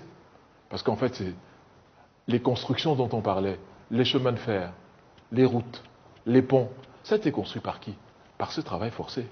Et c'est pour ça qu'il y a un désintérêt vis-à-vis de cela, parce qu'on n'y trouvait pas notre compte. En fait, ce travail ne rapportait pas à ceux qui l'exécutaient. Et je pense que c'est ce paradoxe qui a créé cette distance, qui a créé même cette méfiance vis-à-vis du travail, qu'on a appelé, à tort ou à raison, le travail du blanc. Moi, aujourd'hui, je combats ça. Je dis qu'il ne faut pas qu'on s'arrête à ça. Il faut que nous créions des raisons pour un travail qui nous rend meilleurs et qui facilite nos conditions de vie ici et maintenant et aujourd'hui. Bon, alors, docteur Simodian, on est tous tombés d'accord tout à l'heure qu'on peut prendre chez l'autre ce qui est bien. Alors, je suis à la page 66 de cet ouvrage dont je parlais tout à l'heure. Dr Paul Fokam fait l'apologie du réveil asiatique. Et il pose une question. Comment ces économies, la Malaisie, l'Indonésie, Taïwan, Hong Kong, Singapour, comment ces économies ont-elles pu, en si peu de temps, faire accéder des pays dépourvus de richesses naturelles au rang de puissance à rayonnement mondial? Il y a des raisons comparables à celles rencontrées en Occident. Différence déterminante, pourtant, le facteur travail en termes de qualité et de coût, car la qualité de la main-d'œuvre est comparable, le niveau technique demeurant en faveur de l'Occident. Ce qu'il dit, c'est qu'il fait l'analogie avec l'Occident. Et il précise bien que si ces pays aussi ont pu, ces pays d'Asie ont pu se développer, c'est qu'ils sont su tirer de l'Occident la valeur travail. C'est parce qu'ils ont aussi su se préserver de l'Occident. Parce que si le christianisme, comme on le disait tout à l'heure, était arrivé en Occident, et était arrivé en Asie, les Asiatiques auraient la conception du travail, la conception de la mythologie chrétienne du travail. Quelle est la conception de la mythologie chrétienne du travail? Le travail est une punition, c'est une sanction. Lorsque vous avez désobéi à Dieu, vous êtes infligé du travail. C'est un fardeau. Tout commence par là. Donc, à ce point? C'est dans la Bible, c'est dans la Genèse, le livre fondateur, c'est dans le tout premier livre. C'est parce que la femme a désobéi que Dieu l'a punie en lui disant « Tu seras obligé de travailler ». De la même chose à la femme et puis à l'homme, à Adam. Et puis, je crois qu'il y a même une expression qui est passée dans l'imaginaire et qui dit « La femme est en travail », c'est-à-dire elle est en cours de parturition. On appelle cela le travail, c'est le labeur, c'est pénible, c'est difficile. Dans cette conception du travail, l'Asie en a été préservée. Du coup, l'Asie a continué de considérer que ce n'est pas le travail qu'on crée la richesse. Et elle s'est investie au travail. Et je crois que de ce point de vue, le christianisme... Mais si le christianisme est occidental, en tout cas, de propagation occidentale, ben là-bas, ils ont eux-mêmes un rapport différent au travail. Ils ont un rapport différent au travail. Vous qui avez beaucoup voyagé, ils travaillent beaucoup les Occidentaux. Bien entendu, pour comprendre, ça n'a pas toujours été la même chose. Il y a une évolution de la conception du travail en Occident. Par le passé, on a eu la conception de la mythologie chrétienne. Elle a existé en Occident. Mais par la suite, on s'est rendu compte que pour transformer les sociétés, au sortir du Moyen-Âge, dans les années 1450, il fallait absolument travailler. Parce que l'Europe, avec la conception de la mythologie chrétienne, a perdu 1000 ans. Parce que le clergé et le féodalisme s'arrangeaient pour réduire en esclavage une bonne partie de la population. Et au terme de ces 1000 ans, on est revenu au travail avec les valeurs du protestantisme, avec les valeurs du calvinisme. C'est le travail. Tu prends ton destin en main et puis tu transformes ta société et tu n'attends pas d'aller au paradis pour vivre le bonheur. Donc tu deviens le maître du monde. Donc au sortir du Moyen-Âge... Ça a aussi promu le libéralisme. Bien sûr, au sortir du Moyen-Âge, on assiste donc à un mouvement de libération. On a parlé de la Renaissance avec l'invention de l'imprimerie et puis la découverte, la prise de Constantinople par les Turcs qui a fermé le commerce maritime entre l'Est et l'Ouest et qui a permis aux Européens de se réveiller et de se mettre à s'inventer des chemins par voie maritime pour faire le commerce, ce qui les a poussés à découvrir l'Amérique notamment. Parce que pendant 1000 ans, les Européens étaient dans leur confort, ils étaient paralysés par cette conception punitive du travail. Donc, sortis de cette conception punitive du travail, les Européens se sont mis à travailler davantage et puisqu'ils ont produit très rapidement des richesses, ils ont aussi commencé à faire ils ont entamé un autre mouvement inverse, c'est-à-dire la consommation. C'est pour ça que le nombre d'heures de travail est d'abord allé croissant et ensuite, au 19e siècle, il a entamé une courbe inverse, c'est-à-dire il a commencé à décroître. Pourquoi? Parce que la richesse a été créée et il faut la consommer. On a besoin de vacances pour aller manger ce qu'on a travaillé. On a besoin. Et l'Afrique s'est donc alignée sur cette pente inverse du progrès. On a commencé.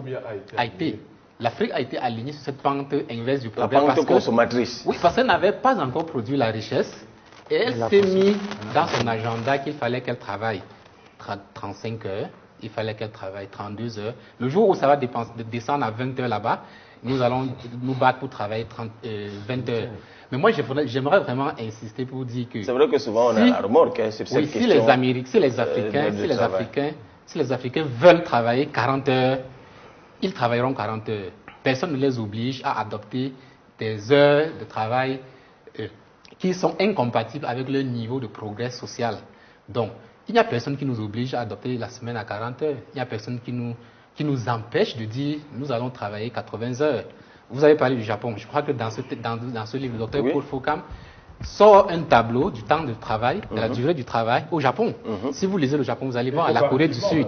C'est l'autre livre. Voilà, donc on s'est aligné. Moi, je préfère dire qu'on s'est aligné parce que nous n'avons pas suffisamment résisté, nous n'avons pas fait entendre notre conception du travail.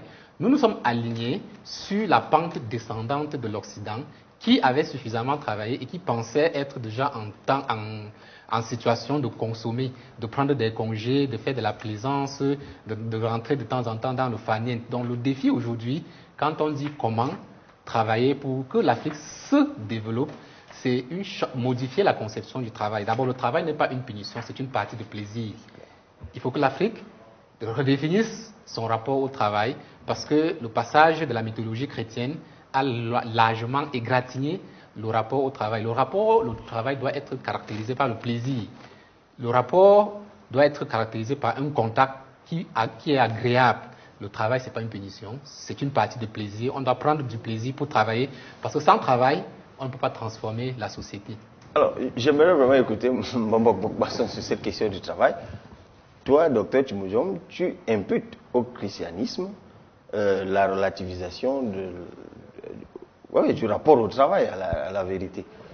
Tu insinues que c'est le christianisme qui a instillé la paresse. C'est un peu plus subtil que ça. Je crois que je pense que nous n'avons pas été à la hauteur de résister. Nous n'avons pas suffisamment résisté à cette injonction. Vous n'êtes pas obligé de vous soumettre à une injonction. Si je dis, Cabral, couchez-vous, vous n'êtes pas obligé. Donc, si vous vous couchez, c'est que quelque part, vous avez adopté mon injonction. Donc, la résistance à l'injonction de travailler moins n'a pas été suffisante. Ça nous permet donc, et j'y entre avec vous, Bokbasson, il y a cette autre ligne directrice que propose le Dr Paul Fokam dans son ouvrage, la confiance en soi. Et c'est d'ailleurs, on a écouté Alpha Condé tout à l'heure, professeur, il est revenu là-dessus. Il faut résister à la tentation du mimétisme. Je voudrais quand même résister à l'assistanat. Oui, professeur. La notion d'influence et la notion de puissance. Je crois que c'est bon de... Parce que, allez-y, professeur. Oui, parce que le monde aujourd'hui n'est pas régi avec le bon vouloir des uns et des autres. Je crois que ce serait présenter une vérité un peu tronquée. Parce qu'il y a un rapport de force qui existe. Le problème pour les Africains, c'est comment se donner de la force et de la puissance. C'est ça. Mais dans le système actuel, il y a ce qu'on appelle l'influence et la puissance. La puissance, c'est la capacité de A à faire adopter à B un comportement qu'il n'aurait pas adopté s'il n'avait pas été ordonné de le faire de manière directe. C'est ça la puissance. Et l'influence, c'est la même chose, mais de manière indirecte, en utilisant d'autres leviers, mais pour obtenir le même résultat. Ça, c'est l'influence. Donc, ce n'est pas direct, mais c'est indirect. Alors, il y a quand même un certain nombre d'instruments dans le monde, et un certain nombre d'outils qui sont utilisés pour amener ceux qui ne veulent pas aller vers une direction à y aller quand même. Et je pense que c'est ça qu'il faut inverser. C'est sur ça qu'il faut travailler désormais. Et à se donner, pour l'Afrique, il n'y a pas de honte à dire que l'Afrique doit adopter une politique de puissance. Ce n'est pas une honte de le dire. Nous étions 250 millions en 1960. Aujourd'hui, nous sommes, à partir de novembre 1989, nous avons dépassé le cap du milliard d'habitants. Donc ça veut dire que nous avons à l'intérieur du continent ce que je appelle, moi, une puissance, une masse critique, voilà, une masse critique pour impulser le développement, à condition que nous nous donnions les outils de le faire, mais surtout la conscience de le faire. Ce qui manque surtout en Afrique aujourd'hui, c'est la conscience de nous-mêmes. Je suis d'accord. Beaucoup d'Africains sont les premiers anti-africains. Quand nous tenons le langage que nous tenons, et Dieu seul sait, les conférences que j'ai pu donner à travers l'Afrique, mais à travers le monde, mes premiers contempteurs, quand je parle d'une capacité de l'Afrique à s'en sortir, malheureusement, c'est d'abord les Africains, qui n'y croient pas, qui pensent que ce sont des rêves d'un universitaire. Il sortira de ce rêve pour revenir soi-disant à la réalité. Mais quand vous avez cette posture mentale, vous ne pouvez pas vous avancer. Alors, Mbamba Bokbasson, vous qui dites revenons aux sources, reconstruisons le socle. La bonne noire. Il faut donc aujourd'hui faire face aux puissants et aux influenceurs. C'est la spiritualité. Ça revient au même. Comment on sort de là? La confiance, ce n'est que la spiritualité. Qu'est-ce qui dope l'esprit? Quand le médecin vous dit, si vous y croyez, vous n'allez pas mourir, vous pouvez vaincre la maladie.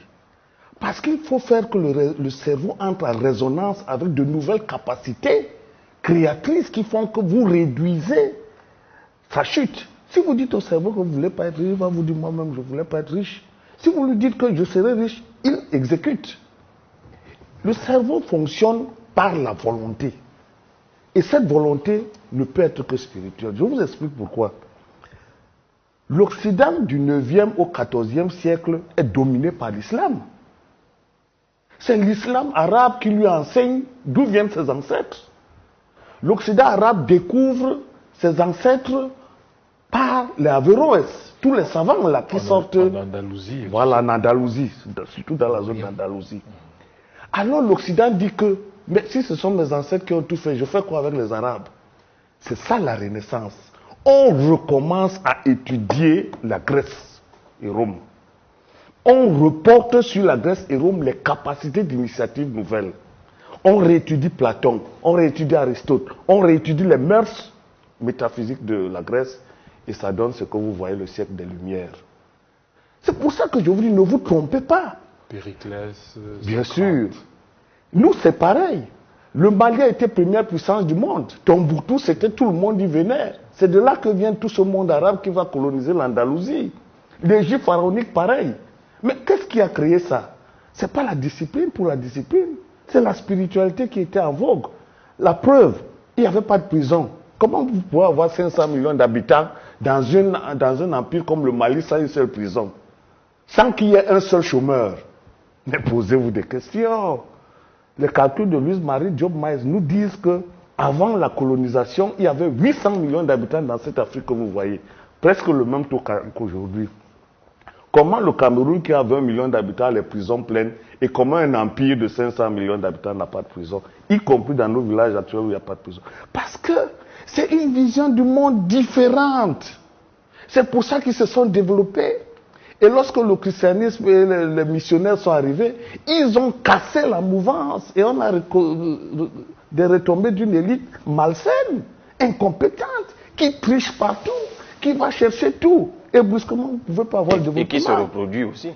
Vous ne pouvez pas avoir de développement face à une élite comme celle-là. Donc il nous faut refaire la Renaissance. N'oublions pas que l'occidental ne vient plus maintenant.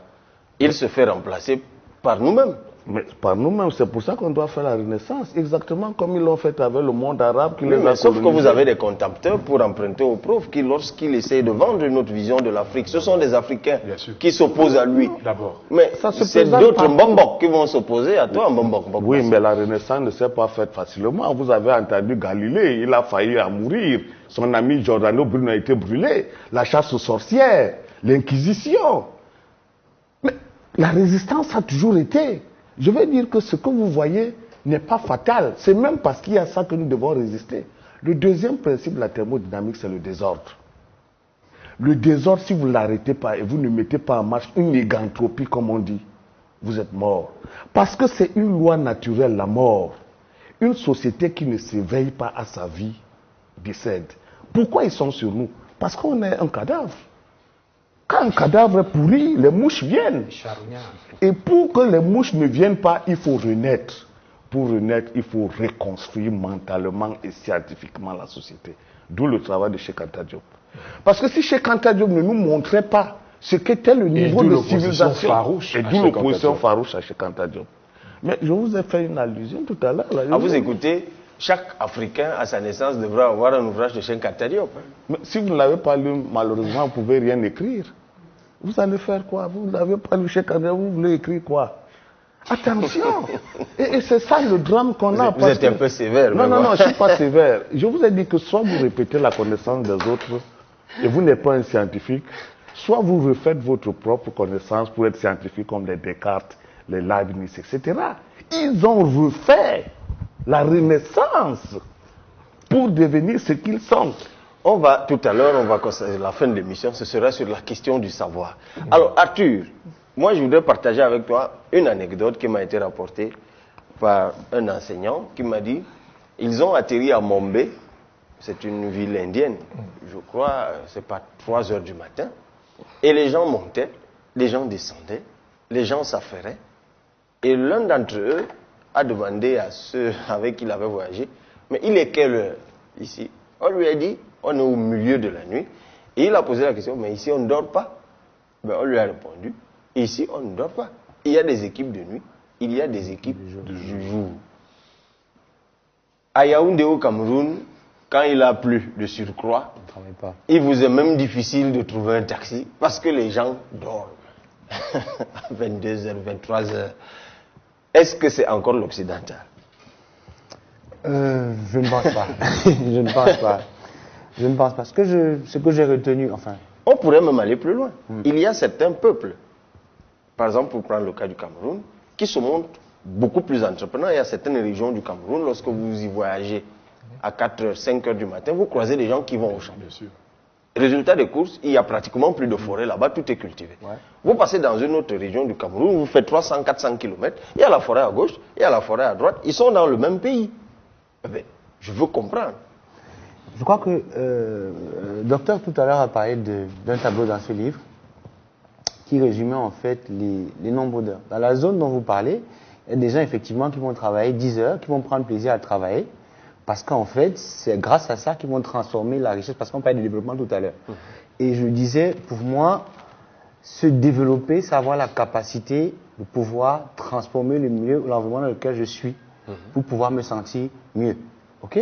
Ça veut dire pour le faire, il faut donc que j'y investisse de l'énergie. Donc, si moins d'énergie j'investirais, moins j'aurais la capacité de transformer mon environnement et moins je pourrais être épanoui. C'est pour ça qu'effectivement, si vous parlez des zones les plus développées du Cameroun, soit en termes de production, soit en termes de bien vivre, on se rendra compte que dans ces zones-là, il y a effectivement une capacité à travailler plus longtemps ou à prendre plaisir à travailler plus longtemps que dans d'autres. C'est culturel une fois de plus. Alors, voilà. Certainement. Cabral, si vous me permettez. Oui, alors très rapidement, parce que je voudrais qu'on se focalise pour finir sur la question de l'éducation, du savoir. Là, il y a un point qu'il faut vraiment préciser, c'est le leadership. Quand vous avez une société qui est pluriculturelle, avec des composantes qui ont des rapports distincts avec la nature, vous avez le Sahel, vous avez la forêt, vous avez les hautes montagnes, il s'établit une diversité de l'anthropologie du travail.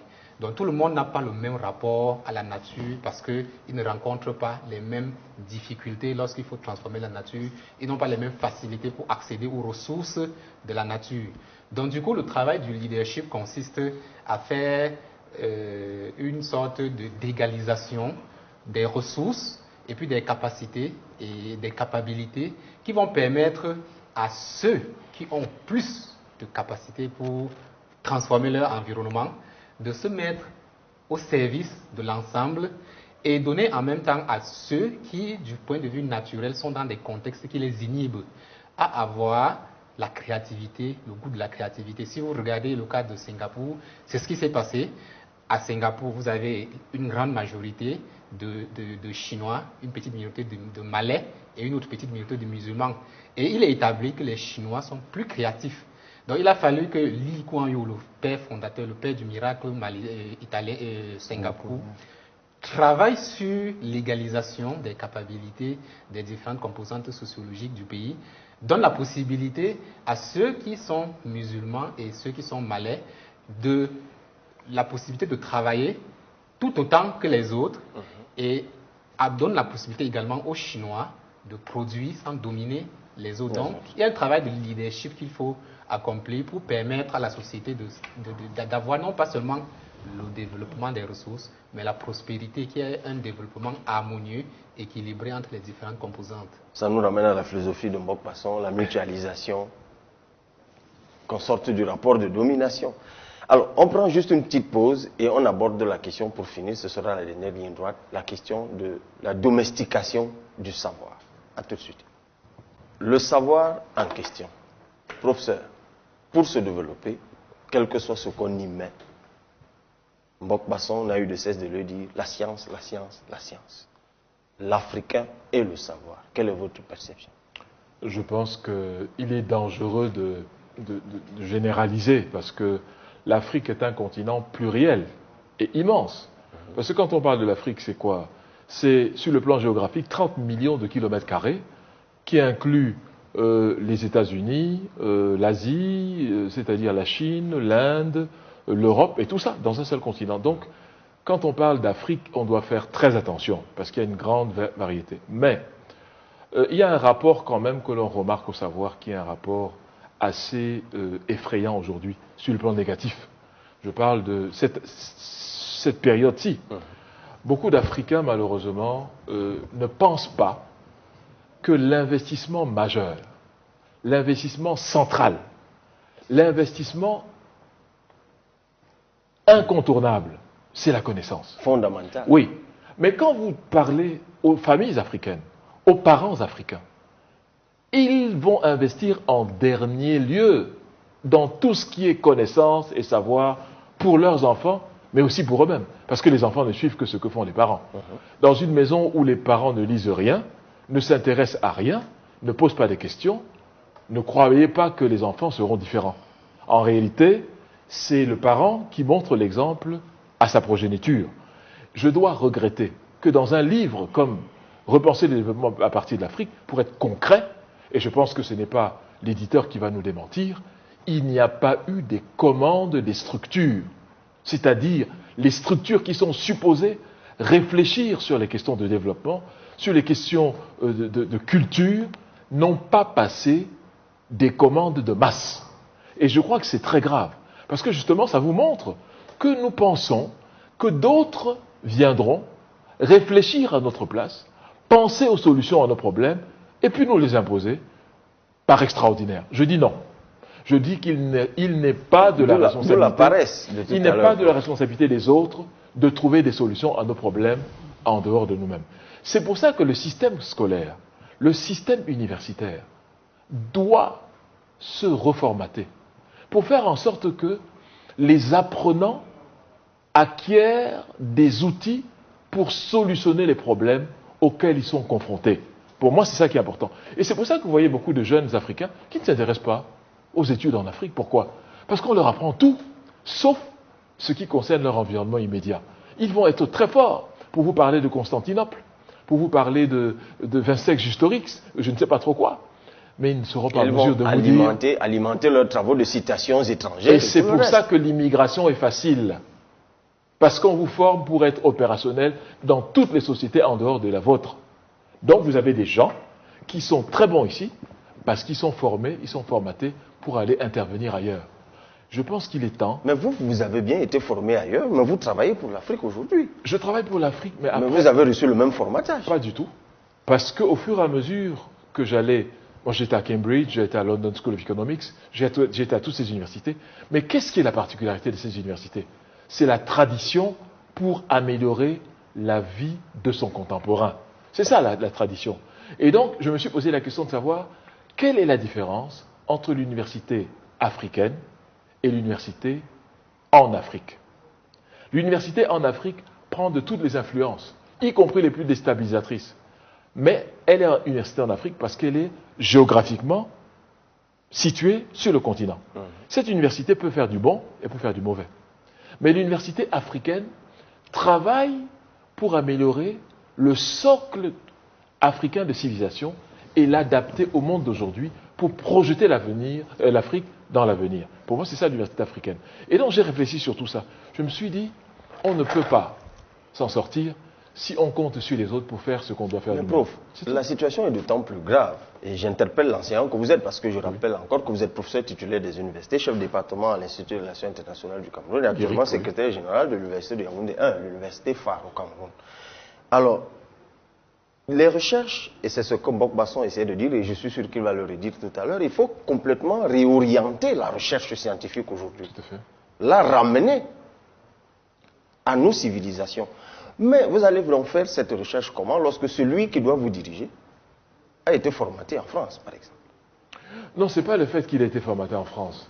C'est le fait de ce qu'il a tiré de sa formation en France, ou aux États-Unis, ou en Chine, ou en Inde, parce qu'il y a beaucoup de Camerounais, ou d'Africains d'ailleurs, qui se retrouvent dans toutes ces zones culturelles.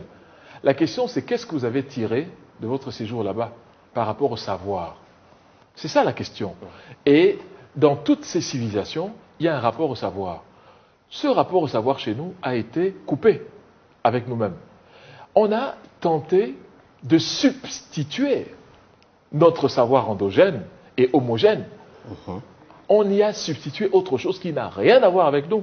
D'où, justement, le dysfonctionnement. Et je crois que ce qu'il faut refaire aujourd'hui, c'est remettre les morceaux en place. Et ce que j'entends par là, c'est de dire qu'on ne peut pas être africain et ne pas connaître un certain nombre de fondamentaux de l'Afrique.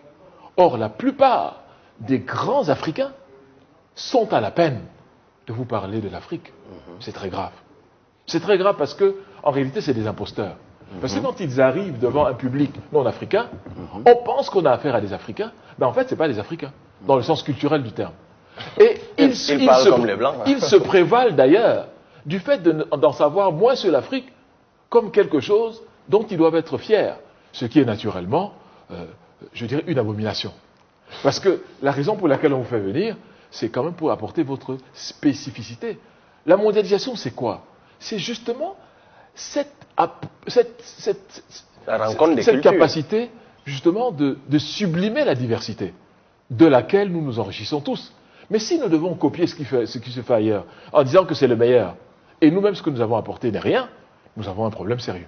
Donc le savoir doit être contextualisé, mais il doit avoir pour objectif d'améliorer les conditions de vie d'abord de la communauté, parce que nous sommes en Afrique, et ensuite de l'individu, mais pas le contraire.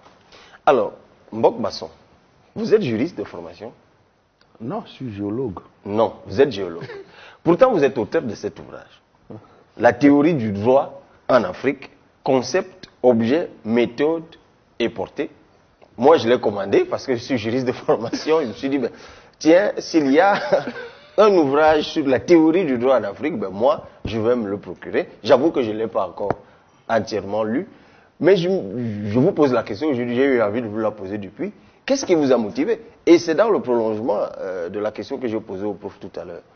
Vous êtes en train de systématiser, je rappelle que dans l'université de Yaoundé 2, il y a par exemple tout un département de théorie du droit où tous les grands ouvrages qui sont étudiés sont effectivement des ouvrages français, américains, puisque le droit que nous apprenons, c'est le droit gréco-romain, romano-germanique, c'est ce droit qui est revenu en Afrique. Donc vous pensez qu'il y a un droit africain Encore qu'on pourrait trouver une nuance dans votre titre, la théorie du droit en Afrique et la théorie du droit africain, ça pourrait être deux choses. Mais s'il y a des royaumes africains, pourquoi ne voulez-vous pas qu'il y ait le droit? Vous pensez que l'empire du Mali s'est fait comme ça? C'est ça le problème. Vous pensez que les Juifs s'est fait comme ça avec le droit positif? Le droit positif est tardif. Avec Machiavel, tout au plus bas Aristote, c'est vrai, mais ce n'était pas ça le droit positif. Ce que je voudrais dire, c'est que moi, je tente de faire ce que les autres devraient faire. Nous tous, nous devions faire. J'ai aussi écrit en économie, une théorie économique africaine. J'ai écrit la philosophie africaine. C'est pas parce que je suis meilleur que les autres, mais les autres ne sont pas préoccupés. Ils ne sont même pas passionnés. Du coup, je me donne un projet. Justement, l'Afrique ne passionne pas beaucoup de chercheurs. Parce que c'est le niveau d'aliénation qui est atteint. Vous êtes dans une nasse complète. Le professeur Ngando m'a permis de faire un séminaire là-bas et je m'en suis rendu compte. Oui, il est par ailleurs le directeur du centre de ressources documentaires de la faculté des sciences juridiques et politiques de l'Université de Yaoundé 2. Et il est chef de département de pluralisme, théorie et pluralisme juridique. L'avantage, c'est que l'historien du droit, donc il sait que personne ne peut s'accaparer la légitimité du droit. Et c'est ainsi qu'il m'appelle. Or, je me rends compte que les étudiants ne savent rien sur les enjeux du droit, de la pensée qui se fait. J'ai été obligé de refaire près de 20 pages pour leur dire que ce que je dis, ce n'est pas moi qui le dis. Parce qu'eux, ils pensaient que c'est moi qui leur rapporte des choses qui me passent par la tête. J'ai dû prendre tous les auteurs qui disent de l'Afrique des choses extraordinaires pour leur dire vous-même lisez. Voilà ce que vos maîtres eux-mêmes. Vous aimez les Blancs? Je vous donne donc ce que les Blancs écrivent. Le problème, c'est que vous ne voulez pas lire. Vous voulez vous contenter de ce peu-là qui est venu tardivement, et puis vous croyez que c'est sur cette base que vous allez... Vous abordez là une question qui est si chère au professeur Pondi. Je rappelle qu'à l'Université de Yaoundé 1, il y a 1 ou 2 semaines, il y avait une foire du livre. Et on échangeait sur la 40 000 livres et il me disait qu'il ne sentait pas un réel enthousiasme des étudiants à aller s'en procurer. Parfois, somme très modique, 1000 francs. 500 francs. 500 francs, c'est pas. Mais les enseignants, même ça ne les intéresse pas. Ce que je veux dire, c'est qu'il y a d'abord la méthodologie. Il ne faut plus permettre aux étudiants de faire des thèses si la question posée ne s'en réfère pas prioritairement, au moins dans un chapitre ou une première partie à l'Afrique. Parce que ce vide qu'on crée autour de l'Afrique, vous faites des thèses de droit, des thèses d'économie, mais nulle part on ne dit ce que l'Afrique a fait au produit. Comment voulez-vous être compétitif pour demain? Ou bien fier. Ou fier de vous-même. Surtout que sur ces questions qui sont un peu aériennes, les Occidentaux, ils ont travaillé là-dessus. Parfois, parce que la ressource documentaire aussi est plus accessible quand on travaille sur ces questions qui ont été abordées par les Occidentaux. C'est le manque d'audace. Même si on vous montre ce qui a été dit, si c'est même dit par un blanc que pour vous est bon, vous allez dire que c'est pas bon. Tu vois, la question est là. La question de la théorie. Quand on met chapitre 1, la Constitution, chapitre 2, les partis politiques, chapitre 3, les syndicats, je dis au hasard. Mais ce n'est pas pour vous. Est-ce que vous avez une tradition de théorie politique des partis, des syndicats? Il faut que nous remettions les théories dans tous nos systèmes éducatifs. Théorie du droit, théorie de l'économie, théorie de l'architecture, sociologie, philosophie, etc. L'Africain qui n'a pas ça est un mauvais Africain. Il va produire dans le cadre du relais du modèle occidental qui par ailleurs l'a servi. Vous voyez, on est en train de nourrir l'Occident de nos propres turpitudes en ayant le sentiment qu'on est des gens sérieux. C'est bien d'être professeur et même agrégé. Vous remettez en cause l'agrégation. Pour dire le droit positif, pour dire le droit positif que je vois, dans ce livre, j'ai un objectif. Je dis, le modèle du droit occidental est un mauvais modèle, puisqu'il s'en tient à un président et à des États qui s'en tiennent à leurs seuls intérêts contre les autres. Est-ce qu'un droit doit le faire? D'abord éthique, sur le plan éthique. Ensuite sur le plan scientifique. Parce que le modèle africain est fondé sur l'ordre de l'univers indépassable. Alors que le modèle occidental est fondé sur la subjectivité d'un peuple historiquement situé. D'ailleurs, il vient même tardivement dans l'expérience de vie humaine. Et il a la prétention de dire le droit pour tous les peuples qu'il a asservis avec l'épée. Quel est ce droit qui marche avec l'épée? Vous voyez, il y a quand même des choses. Vous devez réfléchir. Ça je n'ai pas la prétention d'avoir fait grand-chose. Mais si vous vous en emparez, vous allez vous rendre compte dans tous les domaines. L'Occident ne peut pas rivaliser avec la pensée africaine. C'est notre défaite mentale qui nous le fait croire. Je dois faire l'aveu ici devant les téléspectateurs qu'à la faveur d'un voyage effectué à Yaoundé et Douala avec Mbok Basson, nos échanges m'ont amené, moi, à reconfigurer ma propre thèse de doctorat parce qu'effectivement, j'avais trouvé pertinent le fait qu'il faille prendre en compte, qu'il faille intégrer dans nos travaux qui vont servir à la postérité une dimension purement africaine. Parce que souvent, si nous ne pouvons pas résoudre les problèmes des Africains par nos travaux scientifiques, professeurs, et c'est d'ailleurs pour ça qu'au Cameroun, par exemple, vous avez courageusement, au niveau de l'université, ben ça, il faut vous le reconnaître, une série de travaux, parce qu'il n'y a pas que cet ouvrage, il y en a d'autres avant, et je présume qu'il y en a d'autres qui viendront après. Vous avez même fait des ouvrages incroyables sur la ville de Yaoundé, par exemple. Bien sûr. Où vous nous faites redécouvrir la capitale où nous sommes. Et c'est curieux que souvent, nous connaissons plus Paris de Yaoundé, parce qu'il y a un tas de documents là-dessus, images et autres. Quelqu'un n'a jamais pris l'avion, mais il peut vous dire que les Champs-Élysées, c'est à tel endroit, la Tour Eiffel, c'est à tel endroit, alors qu'il est incapable de vous situer un carrefour important de la ville de Yaoundé ou de Bamako ou d'Abidjan, où il se trouve. Signifie. Et ça fait vraiment bizarre. Docteur Simodion, sur cette question de l'éducation, de la domestication du savoir, Bon, c'est forcément un levier important. Oui, je rappelle que toi, tu es titulaire d'une thèse de doctorat. Oui, effectivement, ben, ça ne fait pas de moi un érudit, ça fait de moi un chercheur, quelqu'un qui va chercher, qui est qualifié pour chercher, et on verra si je trouverai quelque chose. Donc le savoir, pour moi le savoir, il y a une école de l'enveloppement, c'est cette école à laquelle nous sommes habitués jusqu'ici, c'est-à-dire l'école de la récitation. Nous devons répéter ce que les catégories qui viennent d'ailleurs. Et il y a une école. Mais quand vous n'avez pas répété, on vous dit que vous n'êtes pas un bon chercheur, que vous racontez des histoires. Bien sûr, donc à l'intérieur de l'école de l'école de l'enveloppement, vous avez des bons élèves de l'enveloppement, vous avez des mauvais élèves de l'enveloppement. Les mauvais élèves de l'enveloppement, c'est par exemple des personnes qui ont des thèses iconoclastes. Rien ne vous empêche de soutenir une thèse sur un sujet que votre directeur des travaux a jugé politiquement incorrect. Vous prenez le docteur Paul Fokam. Vous savez que sa thèse de doctorat, il soutenait la présence d'une épargne dans les milieux ruraux. À l'époque, c'était une hérésie sur le plan économique. Parce que la communauté économique soutenait qu'on ne peut pas avoir une épargne dans les milieux pauvres. Il n'y a pas d'épargne là où il y a la pauvreté. Il a soutenu contre vents et marées cette thèse. Et par la suite, il a déroulé cette thèse sur le terrain à travers la création et le parrainage du modèle MC2 qui aujourd'hui compte 116 microbanques au Cameroun et plus de 54 microbanques en Guinée, Conakry et plus dans d'autres pays. Donc l'audace existe, il faut juste s'en emparer et sortir des canevas. Donc il y a l'école de la récitation qui est l'école de l'enveloppement. Maintenant, il y a une école que ça n'a pas empêché que dans un récent classement Forbes, que son nom figure parmi les Africains les plus riches. Donc le cancre de l'école de l'enveloppement est devenu le pape de l'école du développement. C'est-à-dire qu'il enseigne à l'université Piki Fokam, Institut of Excellence, qu'il a créé, qu'il a mis sur pied.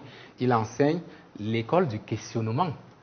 Donc il nous apprend à remettre tout ce qui nous tombe dessus comme des catégories acquises, à remettre cela sous le feu de la raison humaine et à décomposer toutes les parties les plus minuscules de ces catégories et à les réinventer, à les mettre dans un processus de réinvention du réel. Donc ce savoir ce savoir nouveau auquel nous sommes invités, parce que c'est le savoir qui apporte le développement, c'est le savoir qui nous permet de découvrir notre potentiel et de développer notre potentiel. Ce savoir du développement, lui, il est associé à un autre paradigme, la confiance en soi, tel que vous l'avez dit tout à l'heure, la confiance en soi. Ça aussi, c'est quelque chose qui est enseigné à l'université Piki Fokam. C'est tout un module, la confiance en soi. C'est un peu rare parce que à l'école, dans l'école de l'enveloppement, on nous enseigne l'instruction, on nous enseigne la science, on nous enseigne les mathématiques, on nous enseigne des disciplines. Mais il y a une modalité pour appliquer ces disciplines qui nous échappe. Et cette modalité, c'est le leadership transformationnel. Et ça, c'est une discipline majeure dans l'école du développement, qui doit nous permettre de transformer nos sociétés. Ça existe déjà dans l'école américaine, prof, je crois. Bien entendu, c'est un paradigme de l'école, Oui. du modèle anglo-saxon qui devrait nous inspirer, parce que tout à l'heure, nous sommes tombés d'accord sur le fait que, en exerçant notre curiosité, nous pouvions emprunter aux autres ce qui peut être instrumentalisé pour nous permettre de développer notre potentiel. Donc, ce sont des paradigmes qui existent et nous sommes en droit de les récupérer et de les mettre sous le feu de notre raisonnement critique. Donc, cette école du développement, qui est l'école du questionnement, doit s'accompagner de la réhabilitation de notre possibilité de faire confiance à nos propres potentialités. Donc, vous savez, un peuple qui n'a pas confiance en lui est exposé à 4 faiblesses au moins. 1, il ne connaît pas son identité. Il ne sait pas qui il est. Du coup, c'est chacun qui va venir dire « tu es ceci », il va répéter. 2, il ne connaît pas son potentiel, il ne connaît pas sa valeur. Chacun va venir en disant « tu vas être émergent dans 40 ans ». Il va dire « oui, je vais être émergent dans 40 ans ». Est-ce que vous savez que la Chine ne dit jamais, elle n'a jamais dit qu'elle sera un pays émergent ou bien qu'elle est un pays émergent? Les Occidentaux disent « la Chine est un pays émergent ». Mais tant mieux pour les Occidentaux. Vous ne verrez jamais la Chine mobiliser l'émergence comme un programme de vision, comme une téléologie économique ou une téléologie... Non, les Chinois aussi regardent la télé, ils vont qu'on dit c'est un amusement, ils s'amusent. Ils disent, mais ceux-là, pour qui ils se prennent? Ils disent que nous sommes émergents. Nous avons 4000 ans d'histoire. Avant Jésus-Christ, nous avons eu 2000 ans d'histoire. Nous sommes à 1800 années de confucianisme. Donc, nous ne pouvons pas dire que nous sommes émergents. Nous émergeons où? Nous avons émergé depuis très longtemps. Donc, vous ne connaissez pas votre identité, vous ne connaissez pas votre valeur, vous ne savez même pas ce que vous voulez. Puisque n'importe qui vient en disant, vous devez avoir la croissance à 2 chiffres. Et vous mettez dans un document, nous voulons la croissance à 2 chiffres. C'est bien compris, docteur. Alors, dernière chose. Alors, là où c'est docteur Simon Dion. Il ne faut pas qu'on m'attende avec des haches. Donc, alors, la mobilisation de notre identité, de notre valeur pour obtenir ce que nous voulons, c'est ça la stratégie. Et quelqu'un qui n'est pas confiant en lui ne peut pas faire de la stratégie.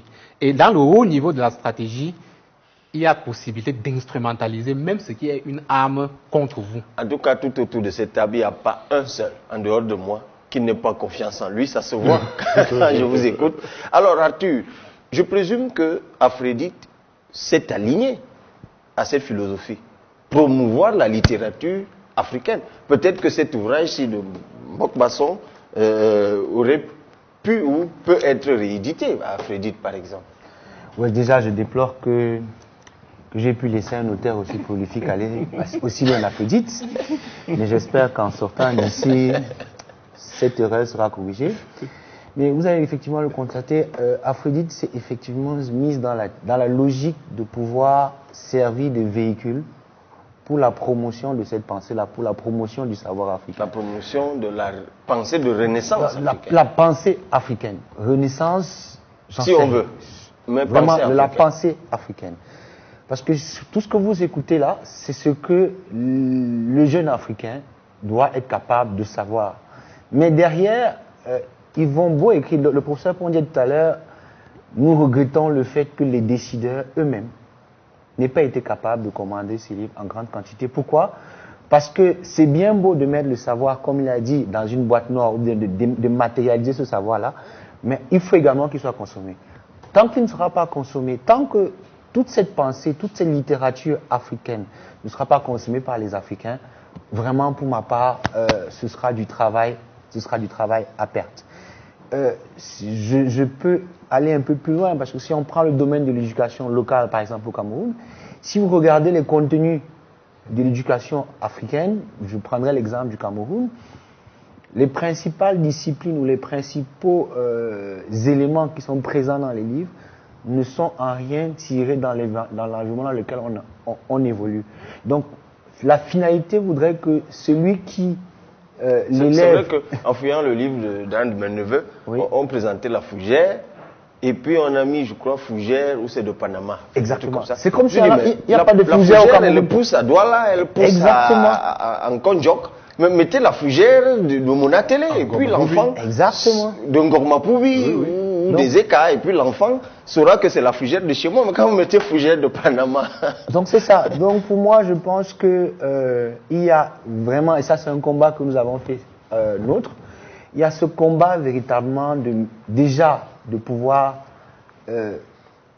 faire matérialiser cette pensée-là, parce que j'ai beaucoup appris aujourd'hui, je pense que beaucoup les téléspectateurs également, mais il est important de pouvoir dématérialiser cette pensée, c'est-à-dire que tout ce qu'ils ont dans la tête, on doit pouvoir la traduire, la transcrire dans les livres, et après maintenant travailler à ce que ces livres-là puissent toucher, puissent être diffusés le plus largement possible.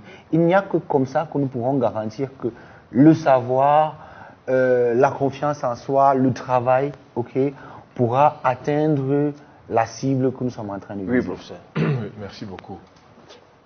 À la suite de notre éditeur, je me serais attendu à ce que la Banque africaine de développement, à ce qu'un certain nombre d'organismes qui s'occupent de ces questions veuillent en savoir un peu plus. Sauf si je n'ai pas été informé par eux, mais je n'ai pas entendu un déferlement important sur ce livre à la hauteur qui était attendue. Et décideurs politiques non plus. Non plus.